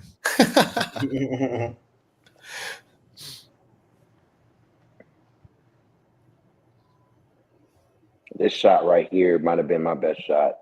Dude, this was like ball above my feet, got the tree in the way, flag way right. Just this was. Ooh. I had to like hold it off and getting that ball in that circle was like that was a major win. Like major win, just getting that ball on the green. Yeah, anything there on the green is a super win. Great shot. You got a wedge. You got to get it up over the bunker lip, but you also got to slide it down under that tree. Exactly, and prevent it from turning right to left too hard because of the ball being above my feet. Yep. Matt Sassy wants to know if we're hanging out at the Classic. Find us. Yes, we will be there. Yeah, Matt. Brian Blackwell's going to be there. Maybe Joe Hooks. Maybe Patrick O'Brien, but Patrick, it doesn't look good for you right now, buddy. I think it's safe to say that it's not me. Hey, let me ask you this, Pat, right? Like, obviously you're in a little different spot than Joe where, you're not playing golf for your profession. What was it like going in your head, like that morning thinking, dude, if I really ball out today, me as a regular guy with a real job gets to play in a PGA Tour event? Like, what was that thought like for you? I mean, it was definitely exciting. Just the fact, like, I have not been playing competitively since I was doing mini tours in college. So I kind of just put everything in the past. I think this was my 4th round of the year on March 3rd. So, I mean, coming off of working DJ, like everything was just sore from working 60 hours and those 3-4 days. No practice round. But I was honestly just happy to have the opportunity to be there. And if I get it again, I'd love to do it next year. That means you got to win the Myrtle Beach qual. Oh, Ooh. Roger What Steele. a putt. Downtown. Joe, did you get a good teach off of that? For the I was most just about part? to ask that. You know what's Yeah, I funny? did, but that putt was never going to be easy. Like Yeah. I never necessarily said to myself, "Oh yeah, I'm probably going to make this" after seeing that read. Like that putt, you got to be careful. Yeah. You know, when you after you see get a line from someone, it's easy to like get up there and hit the putt firm because you know the line. Because And that wasn't a putt to be chasing. No, 100%. So right now, as we finish like 4 or 5 holes, we got Franks and Watts battling it out, but Joe and Trevor right behind. Ooh, better not move that pine cone. Yeah, and like we learned last year, George Bryan had a 2-stroke lead going into the final hole, and everything changed. So a lot could happen here over the next 4 or 5 holes. Yeah, I mean, Pat could eagle out, you know? Never know. Never know. So here you got Nathan Franks, the leader, in a tough spot, right? So they're talking. They were talking about possibly being able to move that pine cone. And if you go back and watch the other stream, Frank's the moment he sees it, he's like, "We are not moving that pine cone." I was about to say, I feel like you can't. I mean, you can't risk that. No. For those that are watching and might not know and understand what that means, somebody explain why they wouldn't want to move that pine cone. Ben or Pat, I'll throw that to you. If you go to move an object around your ball, touching your ball, anything like that, whether it be like a stick or something, and it causes the ball to move, you're going to incur a penalty stroke for that. So you always got to be careful doing that. That's why he left that pine cone there and just hit the crap out of the pine cone and the golf ball and hope for the best, because that ball was leaning against the pine cone and it for sure would have moved had he tried to move that. We dealt with that on 12, Pat. You had that. I had a stick. I started pulling up and half the ground started coming. I was like, well, I'm hitting from here, and somehow I got it out. But yeah, I wish we got to see it. He had to pick it straight up to miss a dead tree right behind it and then hit underneath kind of with this weird angle with a fallen branch. I mean, there was a lot going on there. it was a big old axe chop, and luckily it came out because that was really a hit and hope. Yeah, the comments don't like pine cones. Who's that Hoffman kid? Get him out of here. Has a problem in the other chat too. How's the other chat? The other chat is going bonkers. Yeah, it was something, that's for sure. It was vicious. Watts bombed this drive. He's way down there. Like, he actually thought he hammered this too. He thought he airmailed the green, and no, it's perfect. I think we're about to go to. Nope. What group is this? Is this group 2 on 16, right? Yeah, that's group 2. So we're waiting, sitting in the fairway. This was an interesting hole for our group. It was one of my only 2 solid tee shots I hit today. Yeah, I don't want to spoil anything just in case we get to see some highlights, but once it goes through, I can tell you all about it. Yeah. David, we're now at the par 3 17th front pin, right? Didn't you set this up for why'd you set this one up like this? I wanted the hole in one. There's no other explanation. I just wanted the hole in one. It's a big bowl down there. That's it. Roger just missed the hole. I'm standing right behind that cameraman, like trying to will it to go down that slope. I just wanted somebody to make one. If someone had aced the pin that you set up, we would have never heard the end of it. Nope. I'm all about the highlights. Yeah, in like a 3-day tournament, this pin you gotta hit up on top. You gotta hit past this flag all day and not worry about it. Mm-hmm. Yeah. But considering the circumstances, it's like, no, you kind of gotta chase that bowl. It wasn't easy because the wind was a little bit iffy and dicey at that point. Get up. Oh, is that in the water? No. Yeah, I know. Me and Ben went back and forth between clubs, and I ended up flushing it and hitting it on top of the bowl, and that was a fun putt. Really tough putt. Yeah, the putt is no good. Like, from up top is so fast. So fast. Yeah, it was like he was like just off to the right too. So you literally he was aiming at like. I had to hit it 20 feet straight this way for it to come back down here. Leader with his third here on the par 4 15th. Oof. Uh-oh. What a good green. That green is tough. That is a big miss shot by Nathan. That's about the easiest pin I think you could put on that, and that's still like if you miss like where George did, it's still not really fun because everything runs away from you. Yeah, there's usually a DJ day where he tucks that thing in the back right, and it's absurd how difficult that pin is. Super Pickle, where's FP at the standings? He just hit it long on the par 3 17th. He is plus 14. That is the back of the leaderboard currently. Frank's with a little bit of stress here. All right. So this is a putt for bogey. Yeah. And he has a 1-stroke lead on Watts. So he's losing that. He's going to be even with Watts, the bare minimum. Mr. Walsh, the realtor. Another birdie. Dude, Sean Great birdie hole. Sean Jeez. had a strong round. You guys weren't on here earlier, but Sean commented on the pairings graphics that went out and said, quote, I look like a realtor. So I'm calling him the realtor now. That's fine. I told him real estate agent Sean Walsh. All right. So now we got 2 at the top. Mr. Franks and Mr. Watts. 3 to go. All right. And Joe, who's on the stream right now, is on the 17 with his second shot on the par 3 from play off.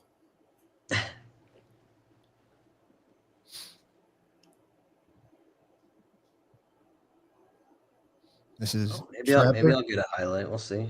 Got a shot. It's up and down here, right? Oh.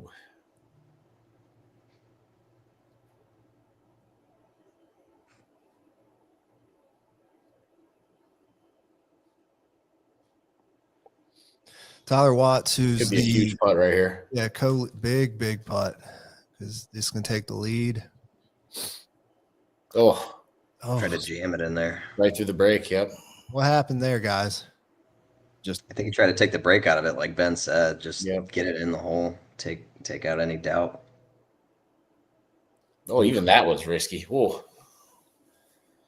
Firm, confident putts there. That's a junior golfer right there. This absolute nerves of steel. That lie looked awful. Oh, come on, baby. It was, bro. Joe. But I also was on that lie. I was not trying to hit it past the flag. Yeah. And risk it getting stuck on that, on that slope behind it, leaving myself with that fast putt for par. That's perfect. Because I consider hitting it into the slope and rolling it back, like trying to hit it hard and letting it. You know what I'm saying? But I'm just like, no, let's just try and keep this below the hole. Yeah, from that line, it's so hard to control it. The risk of being up there and then being stuck with that is not worth it. Last thing you want to do there is make 4.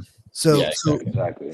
All right, for those watching, so right now you see the leaderboard with Mason, Nathan, and Tyler 4 under. Joe, who's on our stream right now, he's 2 under, but he's heading to the par 5 18th. So ability to pick up some strokes on this one. And here is Mrs. Tina Watts, Tyler's mom, talking about her son on how it's his dream to play in the PGA Tour. He's 17 years old. This is going to be a tough shot, though. Yeah. Just stuck it in the ground, didn't get the draw. Joe and Pat, I think a question for you guys from our friend across the water. How long have you guys played golf for? I've been playing since I was basically I had a club in my hand since I was like 2. Probably played my first tournament when I was 6. It's been same way. I think my dad always tells a story that my first word was golf club, but ever since I could stand and walk around, I had some kind of golf club in my hand. And then someone mentioned in the chat, I'm about 4'10". So once I got out of middle school, I couldn't really compete in any other sports. So I stuck with golf, and I mean, I enjoyed it. So it's my favorite sport anyways. So here you have the 18th, the par 5. And for those that remember last year, this is the hole that unfortunately did George Bryan in. Just see Joe hooks his drive. Joe, how'd you approach the shot? Because you got to think about this tee shot. It's a fairway. There's nothing to think about. Nothing to think about, bro. I got one thing to do at this point, right? Like hit the fairway, and I teed it down a little bit lower, but you know, I hit it far enough to where I'm not, you know, I'm not worried about like how far back I'll be if I hit a pretty good drive versus like absolutely bombing one. If I hit a pretty good drive, I'm gonna have 4 or 5 iron at most into the green. So get it in the If you play fairway. 18 smart, like birdies in play, you know, as long as you just kind of play it smart. You know, we sit and watch all day during the Dustin Johnson tournament. The kids just going for it on every shot and two. I wish I could do that. I just try to Yeah, get I feel forward, like, but I really feel like the layup isn't easy. yeah, you can get into tough spots in the layup for sure, especially like if you You get know? closer down to that bunker, down that kind of washout Right. down there. It looks No, I nice. hit 16 of them. And I will say, well, obviously people will see, but watching last year's Q, I learned a good bit from George, or from George's little mishaps. Right, like, okay, we can't bail out. This ball stand up there on that edge is Took a I lash on don't, that one too. dude, absolutely I've seen this criminal, 6 times. I still don't know how that ball stayed up there. Honestly, like bro. truly. Absolute criminal.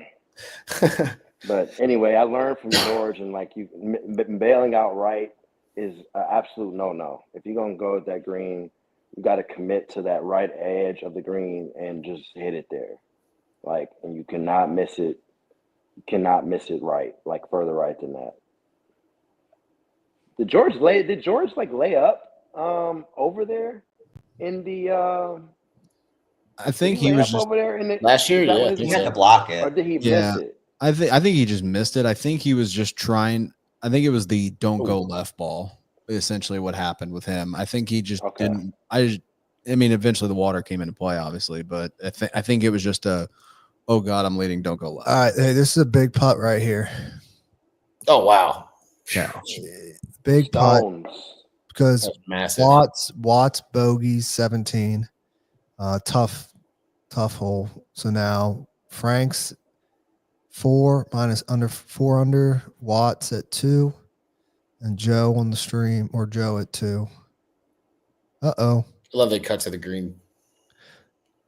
Uh-oh. This Yeah, is FP made it. This also, I will say, we on the stream and in good spirit, this whole charade did not help like anything. Like, there's a lot going on with, like, in my head, it's like, FP, bro, just this is great for the views and the content, but bro, just come on, get out the way. Absolutely. Like, Too many gators for me to ever do took that. him forever to get in there too. I'm like, man. So from your standpoint, because you're in this group, this is kind of like you're mentally in the zone, and it's just kind of throwing you off your rhythm right now. It took forever. I mean, just the Like, it fact that took- he's 14 over, like just making. Yeah, those that's all I'm sit. saying. Yeah, like it just was like, let's, I think that went about 4 feet forward into the water. There's actually a gator in that. Oh, there's a lot. Let me tell you, there's a lot of gators at TBC, Kyle. Yeah, there's like I would never do that ever. dude, I was out there.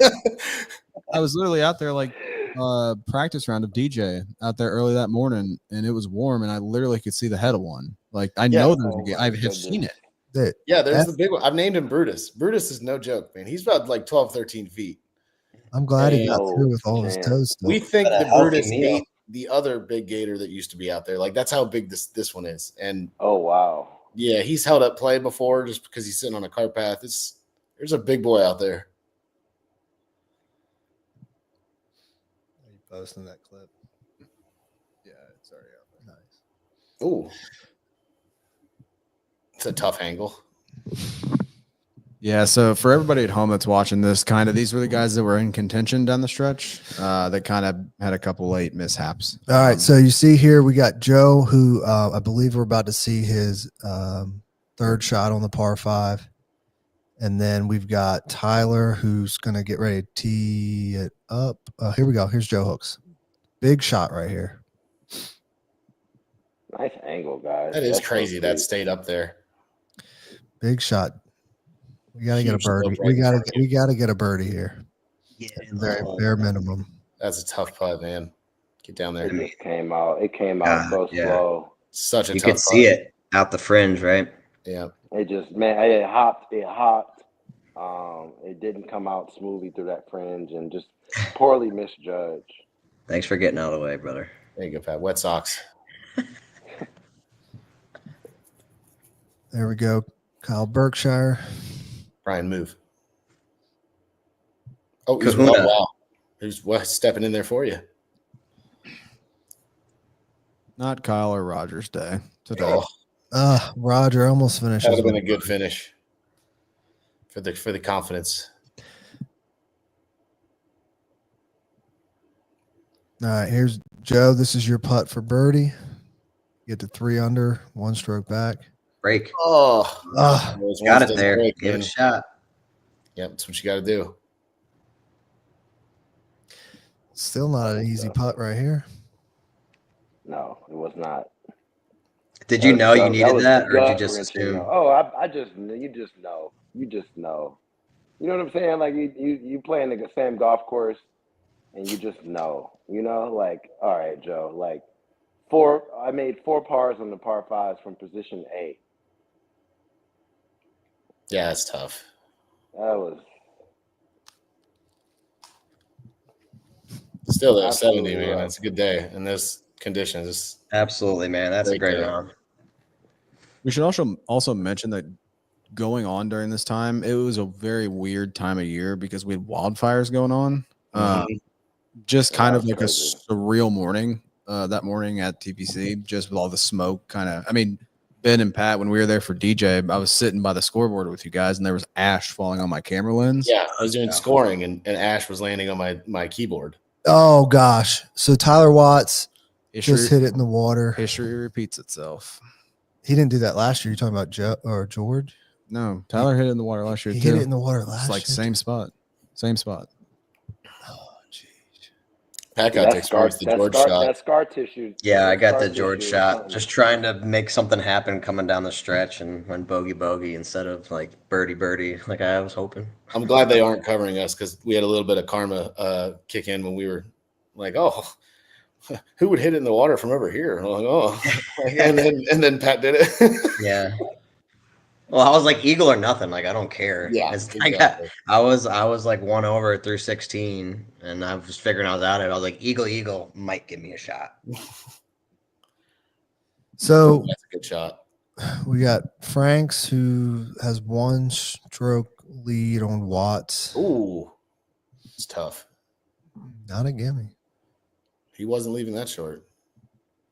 Yeah, I ain't mad at him. That's Let's go in here. smart. Sean Walsh with his third. Oh, they got a little green tracer. Did that go in? It Yes, did. I just heard another stream in another office. Someone went, "Oh." Nice. Wow, that's a great par. Sean had a few of those today during Love this it. one. He like didn't have any business making par, but scrambled. Buy or sell, realtor man. Were we using drop zones? So he opted for the front of the tee box rather than the drop zone? Yep. Wow, that's smart choice. I mean, good choice, I guess. That's sweet. Yeah, because what is it? Usually the 4 tees is the drop Yeah, zone. it's like the red tee. Yep. Probably like a little bit of a weird angle from over there. Because is it over to the left? Yeah. Yeah. Normal drop Yeah. zone's like left side. It's like not a 60, fun 70 angle. yards or so. It is a tough angle, especially with that pin. It's, he made a right call there, clearly. Where did that putt go? I don't know. I It's don't think that we got the other. Yep, there it is. It's a couple feet.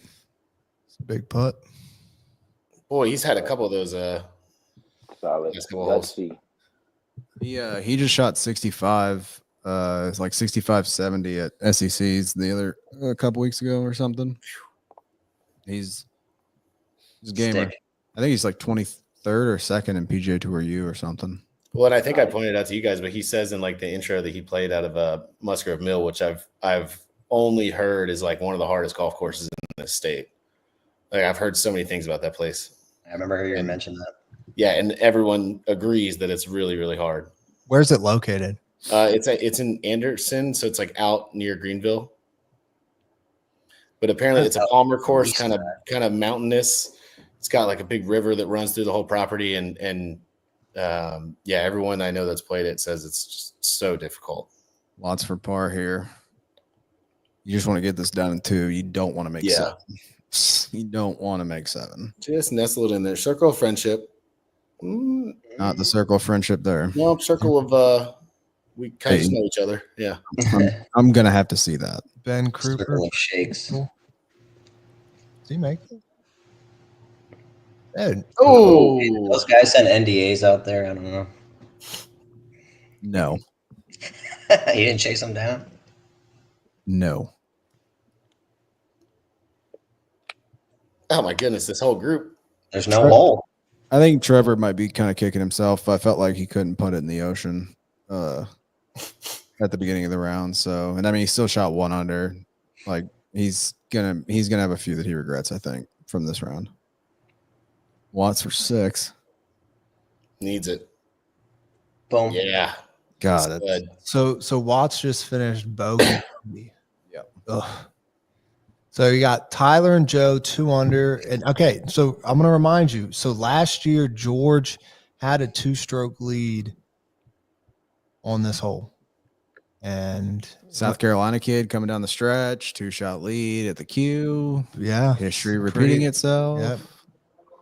So you got Watts right now, T2 with Joe, who's on the stream.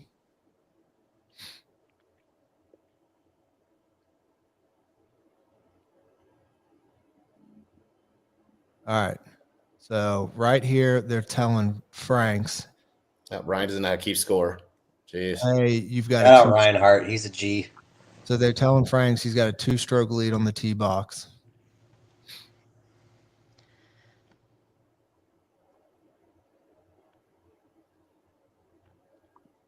Tee shot. Tailing.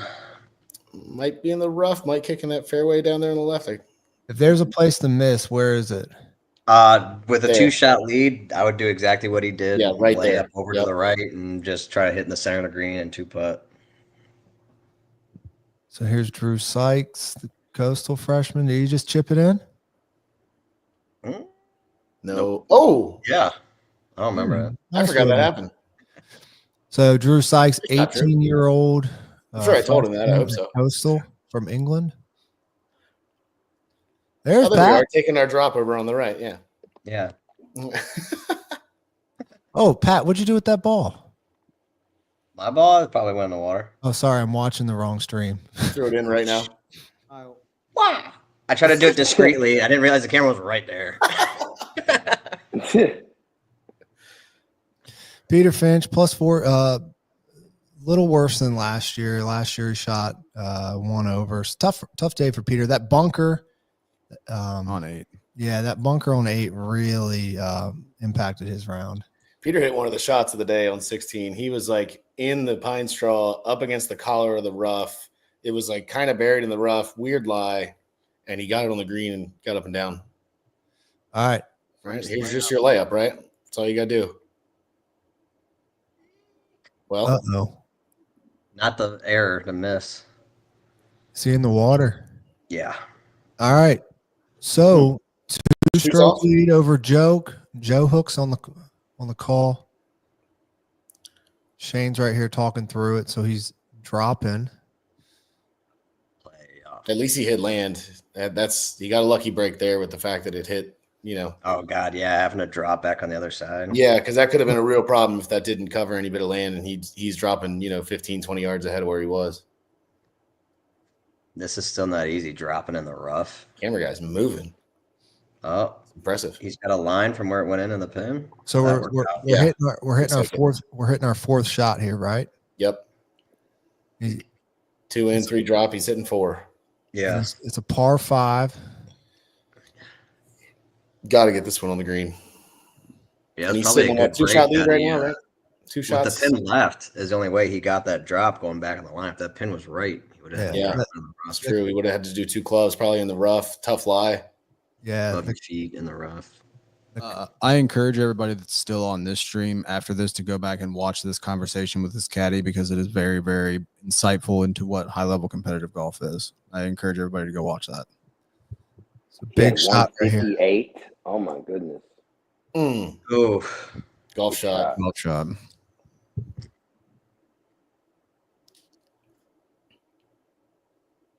So Yeah, now that's- we're putting for 5.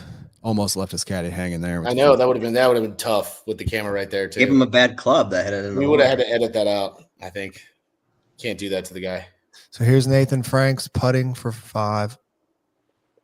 All right, this is a big. He needs this So right here. at this point, I'm watching this and I'm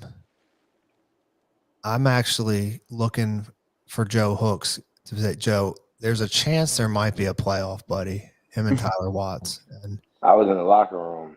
bro, That would have been a great 3-way playoff. Just yeah, no Absolutely. The way you guys been hitting the ball all day.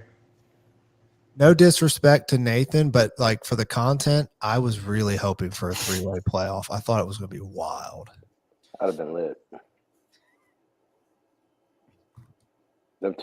He chipped in twice though, bro. Like short game, man.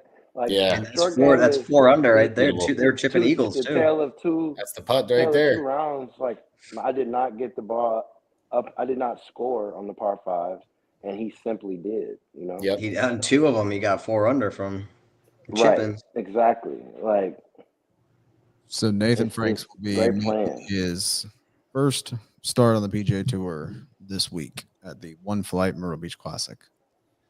Yeah, so That'd be awesome, man. Joe, man, dude, you battled your butt off this round, and honestly, man, like you had a lot of people pulling for you, man, and you as well, Patrick, and man, hated it for you guys. Hey man, it's all good, man. We everything happens when it's supposed to, and I learned plenty. Like I learned plenty, and that's kind of all you can hope for. You never really flat out like lose if you look at things the right way, you know. Yeah, hey, actually, we got a guest joining us now. The one, the only, Oh. Nathan Franks. Nice. Winner. What up, champ? Champ is here. Nathan, can you hear us? Yeah, I joined on my phone. Hold up. I might need to jump in on my laptop instead. Oh, we got you. We Better. got you. Yeah. Nathan, dude, we just watched you. We just watched you win it. We got Joe Hooks here. We got Pat O'Brien and What's up, Ben champ? Dunn. Dude, tell us what was going through your head after your second shot on 18. I was trying to figure out how I just hit a wedge in the water. I still really don't know how I did. Dude, so we were just talking and David goes, man, like you can't hear it in the alt stream, but you and Bo, I think was your caddy. They're talking and hold on one second. Joe, can you stop remove that Yeah, other thing from it? Joe over here. Just remove it. I'll do it. Boom. All right. So Nathan, you and Bo were talking on that when you dropped and you were hitting 4. Like, what were you guys talking about on that shot after you dropped on 18? Basically, I'm pretty sure we were talking about not hitting it in the water again. Good start. Yeah. And just hitting it deep right and 2-putting. Well, you did it. And now you're going to be playing in the One Flight Myrtle Beach Classic this week. And actually, dude, I think you were actually out there playing today. Not that anybody knew, but how was the course out there today? How you feeling going in? Obviously, you've been playing a lot of tournament golf lately. So, like, how you feeling? Yeah, I mean, the course is great. I walked the front 9 out there this morning, and it's in awesome shape. Rough's thick. Hope not to hit it in it, at least not a lot. And I'm looking forward to it, though. I'm excited. How's the rough compared to what was out there at TPC Myrtle Beach for the Q? I think it's pretty similar. I mean, there's some Bermuda popping up and like starting to show up. So it's maybe a touch thicker, but I mean, it's pretty similar. Yeah, and dude, so you've been playing a lot of tournament golf, and I think South Carolina, right, David? You guys made it to NCAA's, right? Yes, we did. So you're gonna be playing this week and then flying straight out to meet your team, right? Yes, I will be. So how do your teammates, now that obviously your teammates know you're playing in this, like, were they all pretty stoked to hear that you'd be playing your first tour event? Yeah, they're all really excited for me, or they're acting like they are. So I hope they are. Oh man. David, have you played Dunes Club before? I know you're from South Carolina, but have you played there before, or today was your first look at it? I've played it a couple times. I played 2 college events there. One my freshman and sophomore year, and then the state am there. Nice. So, Nice. Good track. Yeah, it's always in really great shape. Nice. Good stuff, guys. Well, guys, we appreciate y'all hopping on, man. I think David and I and everybody that helped put this together, everybody that, David or Joe, Patrick, Nathan, obviously you're stoked. You freaking won the whole thing. And Yeah, I'm really excited. Getting a caddy, but you just go around. We'll start with Joe, then go to Pat, then go to Nathan. What was playing in the queue like, man? Like, Joe, start with you, man. Like, what was this experience like for you? Oh man, I kind of I love conquering like the challenges of things out of your control, right? Which are all the cameras and kind of. I think that the production team did an excellent job of allowing us to just kind of do our thing and them just be in the background, and it wasn't distracting at all. But at the same time, you kind of it's just a great opportunity, man, to just, play in front of what'll end up being, probably, a couple million people eventually, a couple million views and all that. And that's just it's a hell of an opportunity, man. Like, I mean, because at the end of the day, you can be playing some Corn Ferry events and still not get that same type of exposure. So, Corn Ferry is, where we want to be at some point, right? Even like Nathan. But my point is that from a flat out exposure and someone getting to, or the audience getting to kind of catch your energy, see what type of person you are, see what type of competitor you are. It's not like that on Corn Ferry. In a lot of cases, it's not like that on the PGA Tour. So this is a very unique and incredible opportunity just from a exposure standpoint. Yeah, Joe, and obviously a lot of people were rooting for you on this stream and then the other stream. What's next on the schedule for Joe Hooks if people want to follow along with your journey? What's next on your schedule? I play a good bit of on the APGA, which is a great opportunity for some of us, and I will be doing a couple Corn Ferry Mondays coming up here. I'm gonna do the run in Raleigh at the end of the month,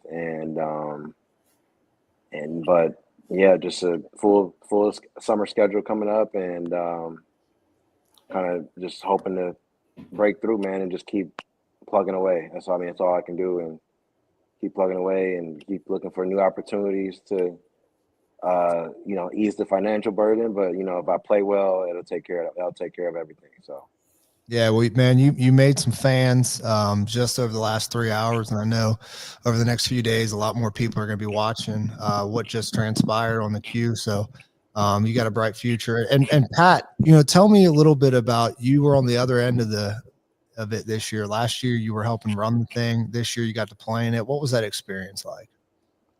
Yeah, I mean, it's obviously awesome being out there, just being able to walk along with all the players like I did last year.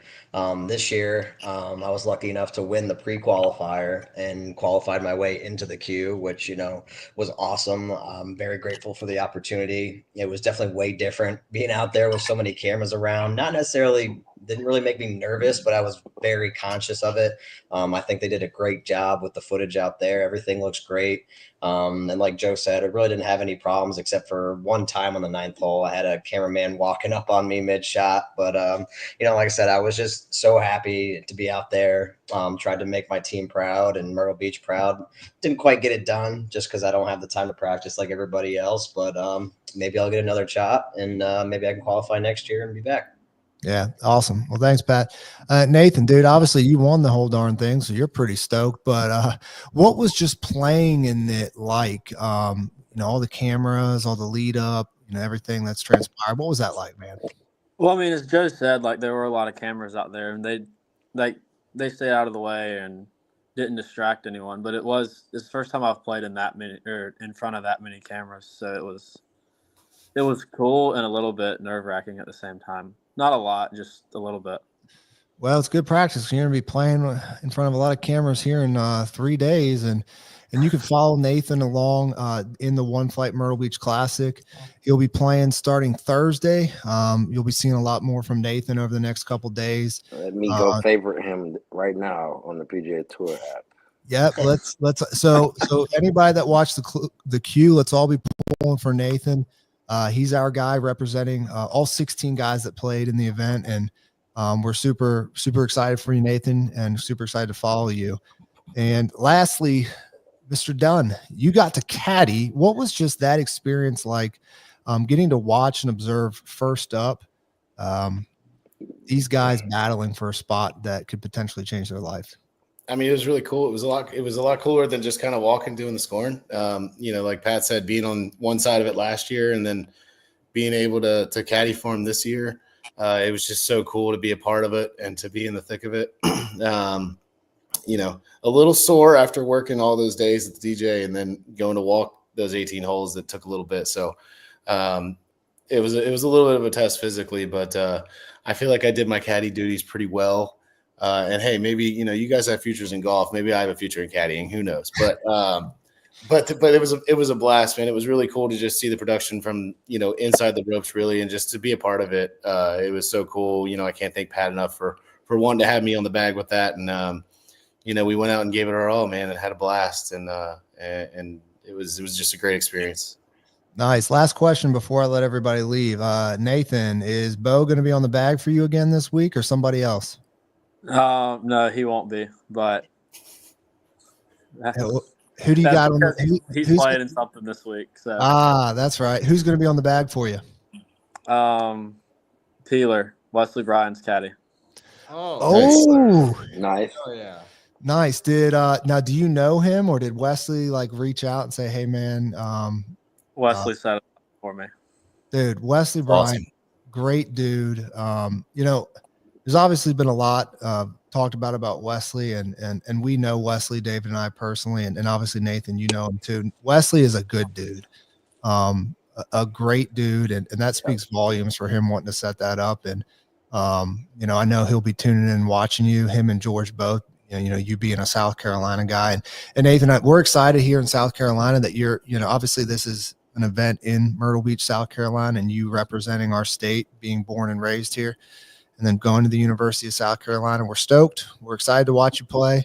And everybody, that played in the queue, we appreciate y'all. And if you haven't watched the mainstream, go watch it. It's pretty awesome. So Nate, Joe, Pat, Ben, we'll let you go. And David and I will say a few words, and then we'll close up. So see you guys.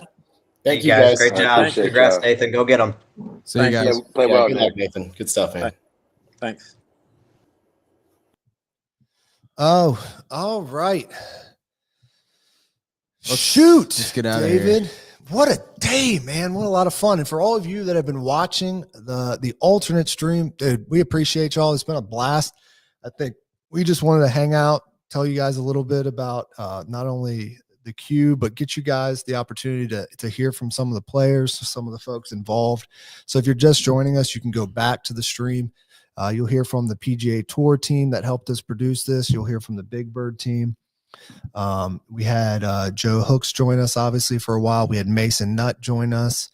A lot of great folks. And, thank you for everybody that watched this. We want to thank the PGA Tour for allowing us at Play Golf Myrtle Beach to just play a small role in this amazing game of golf.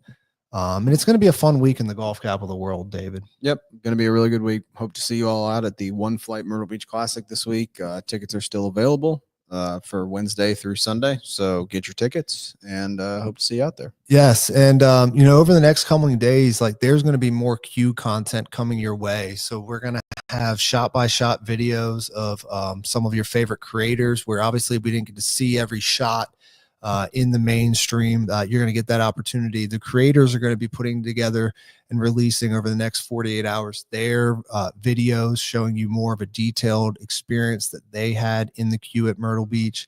So be sure to check that out. And then David also put together a behind the scenes documentary. It's going to show you, if you're really into what we've done here at Play Golf Myrtle Beach with the queue, it's going to show you the process of how the queue was created, how the queue started this year all the way to the end. You'll see interviews and conversations with creators. You'll see interviews and conversations with some creators that didn't get to participate. You'll see conversations with Luke Kwan. You'll see some conversations with Grant Horvat. You'll see us traveling to PGA Tour studios. You'll see behind the scenes of the actual event. It'll be a really cool watch. So if you're into that, we encourage you. That David, when's that video coming out? Sometime this week. Haven't decided yet. But it'll be sometime this week. So yeah, so be on the lookout for that. And then lastly, if you've enjoyed all the content we put out from Play Golf Myrtle Beach, not only on the queue, encourage you, subscribe to our YouTube channel, follow our social media channels. We have a lot of amazing content that we put out over the course of the year about Myrtle Beach, not even content that's not even about Myrtle Beach, but this is the golf capital of the world. We believe this is the best destination for traveling golf. America has already decided it is the best destination for a golf trip. And David, we're in the spring golf season. It's the best time of year to visit Myrtle Beach. Plan that golf trip. Go to playgolfmyrtlebeach.com, plan that golf trip.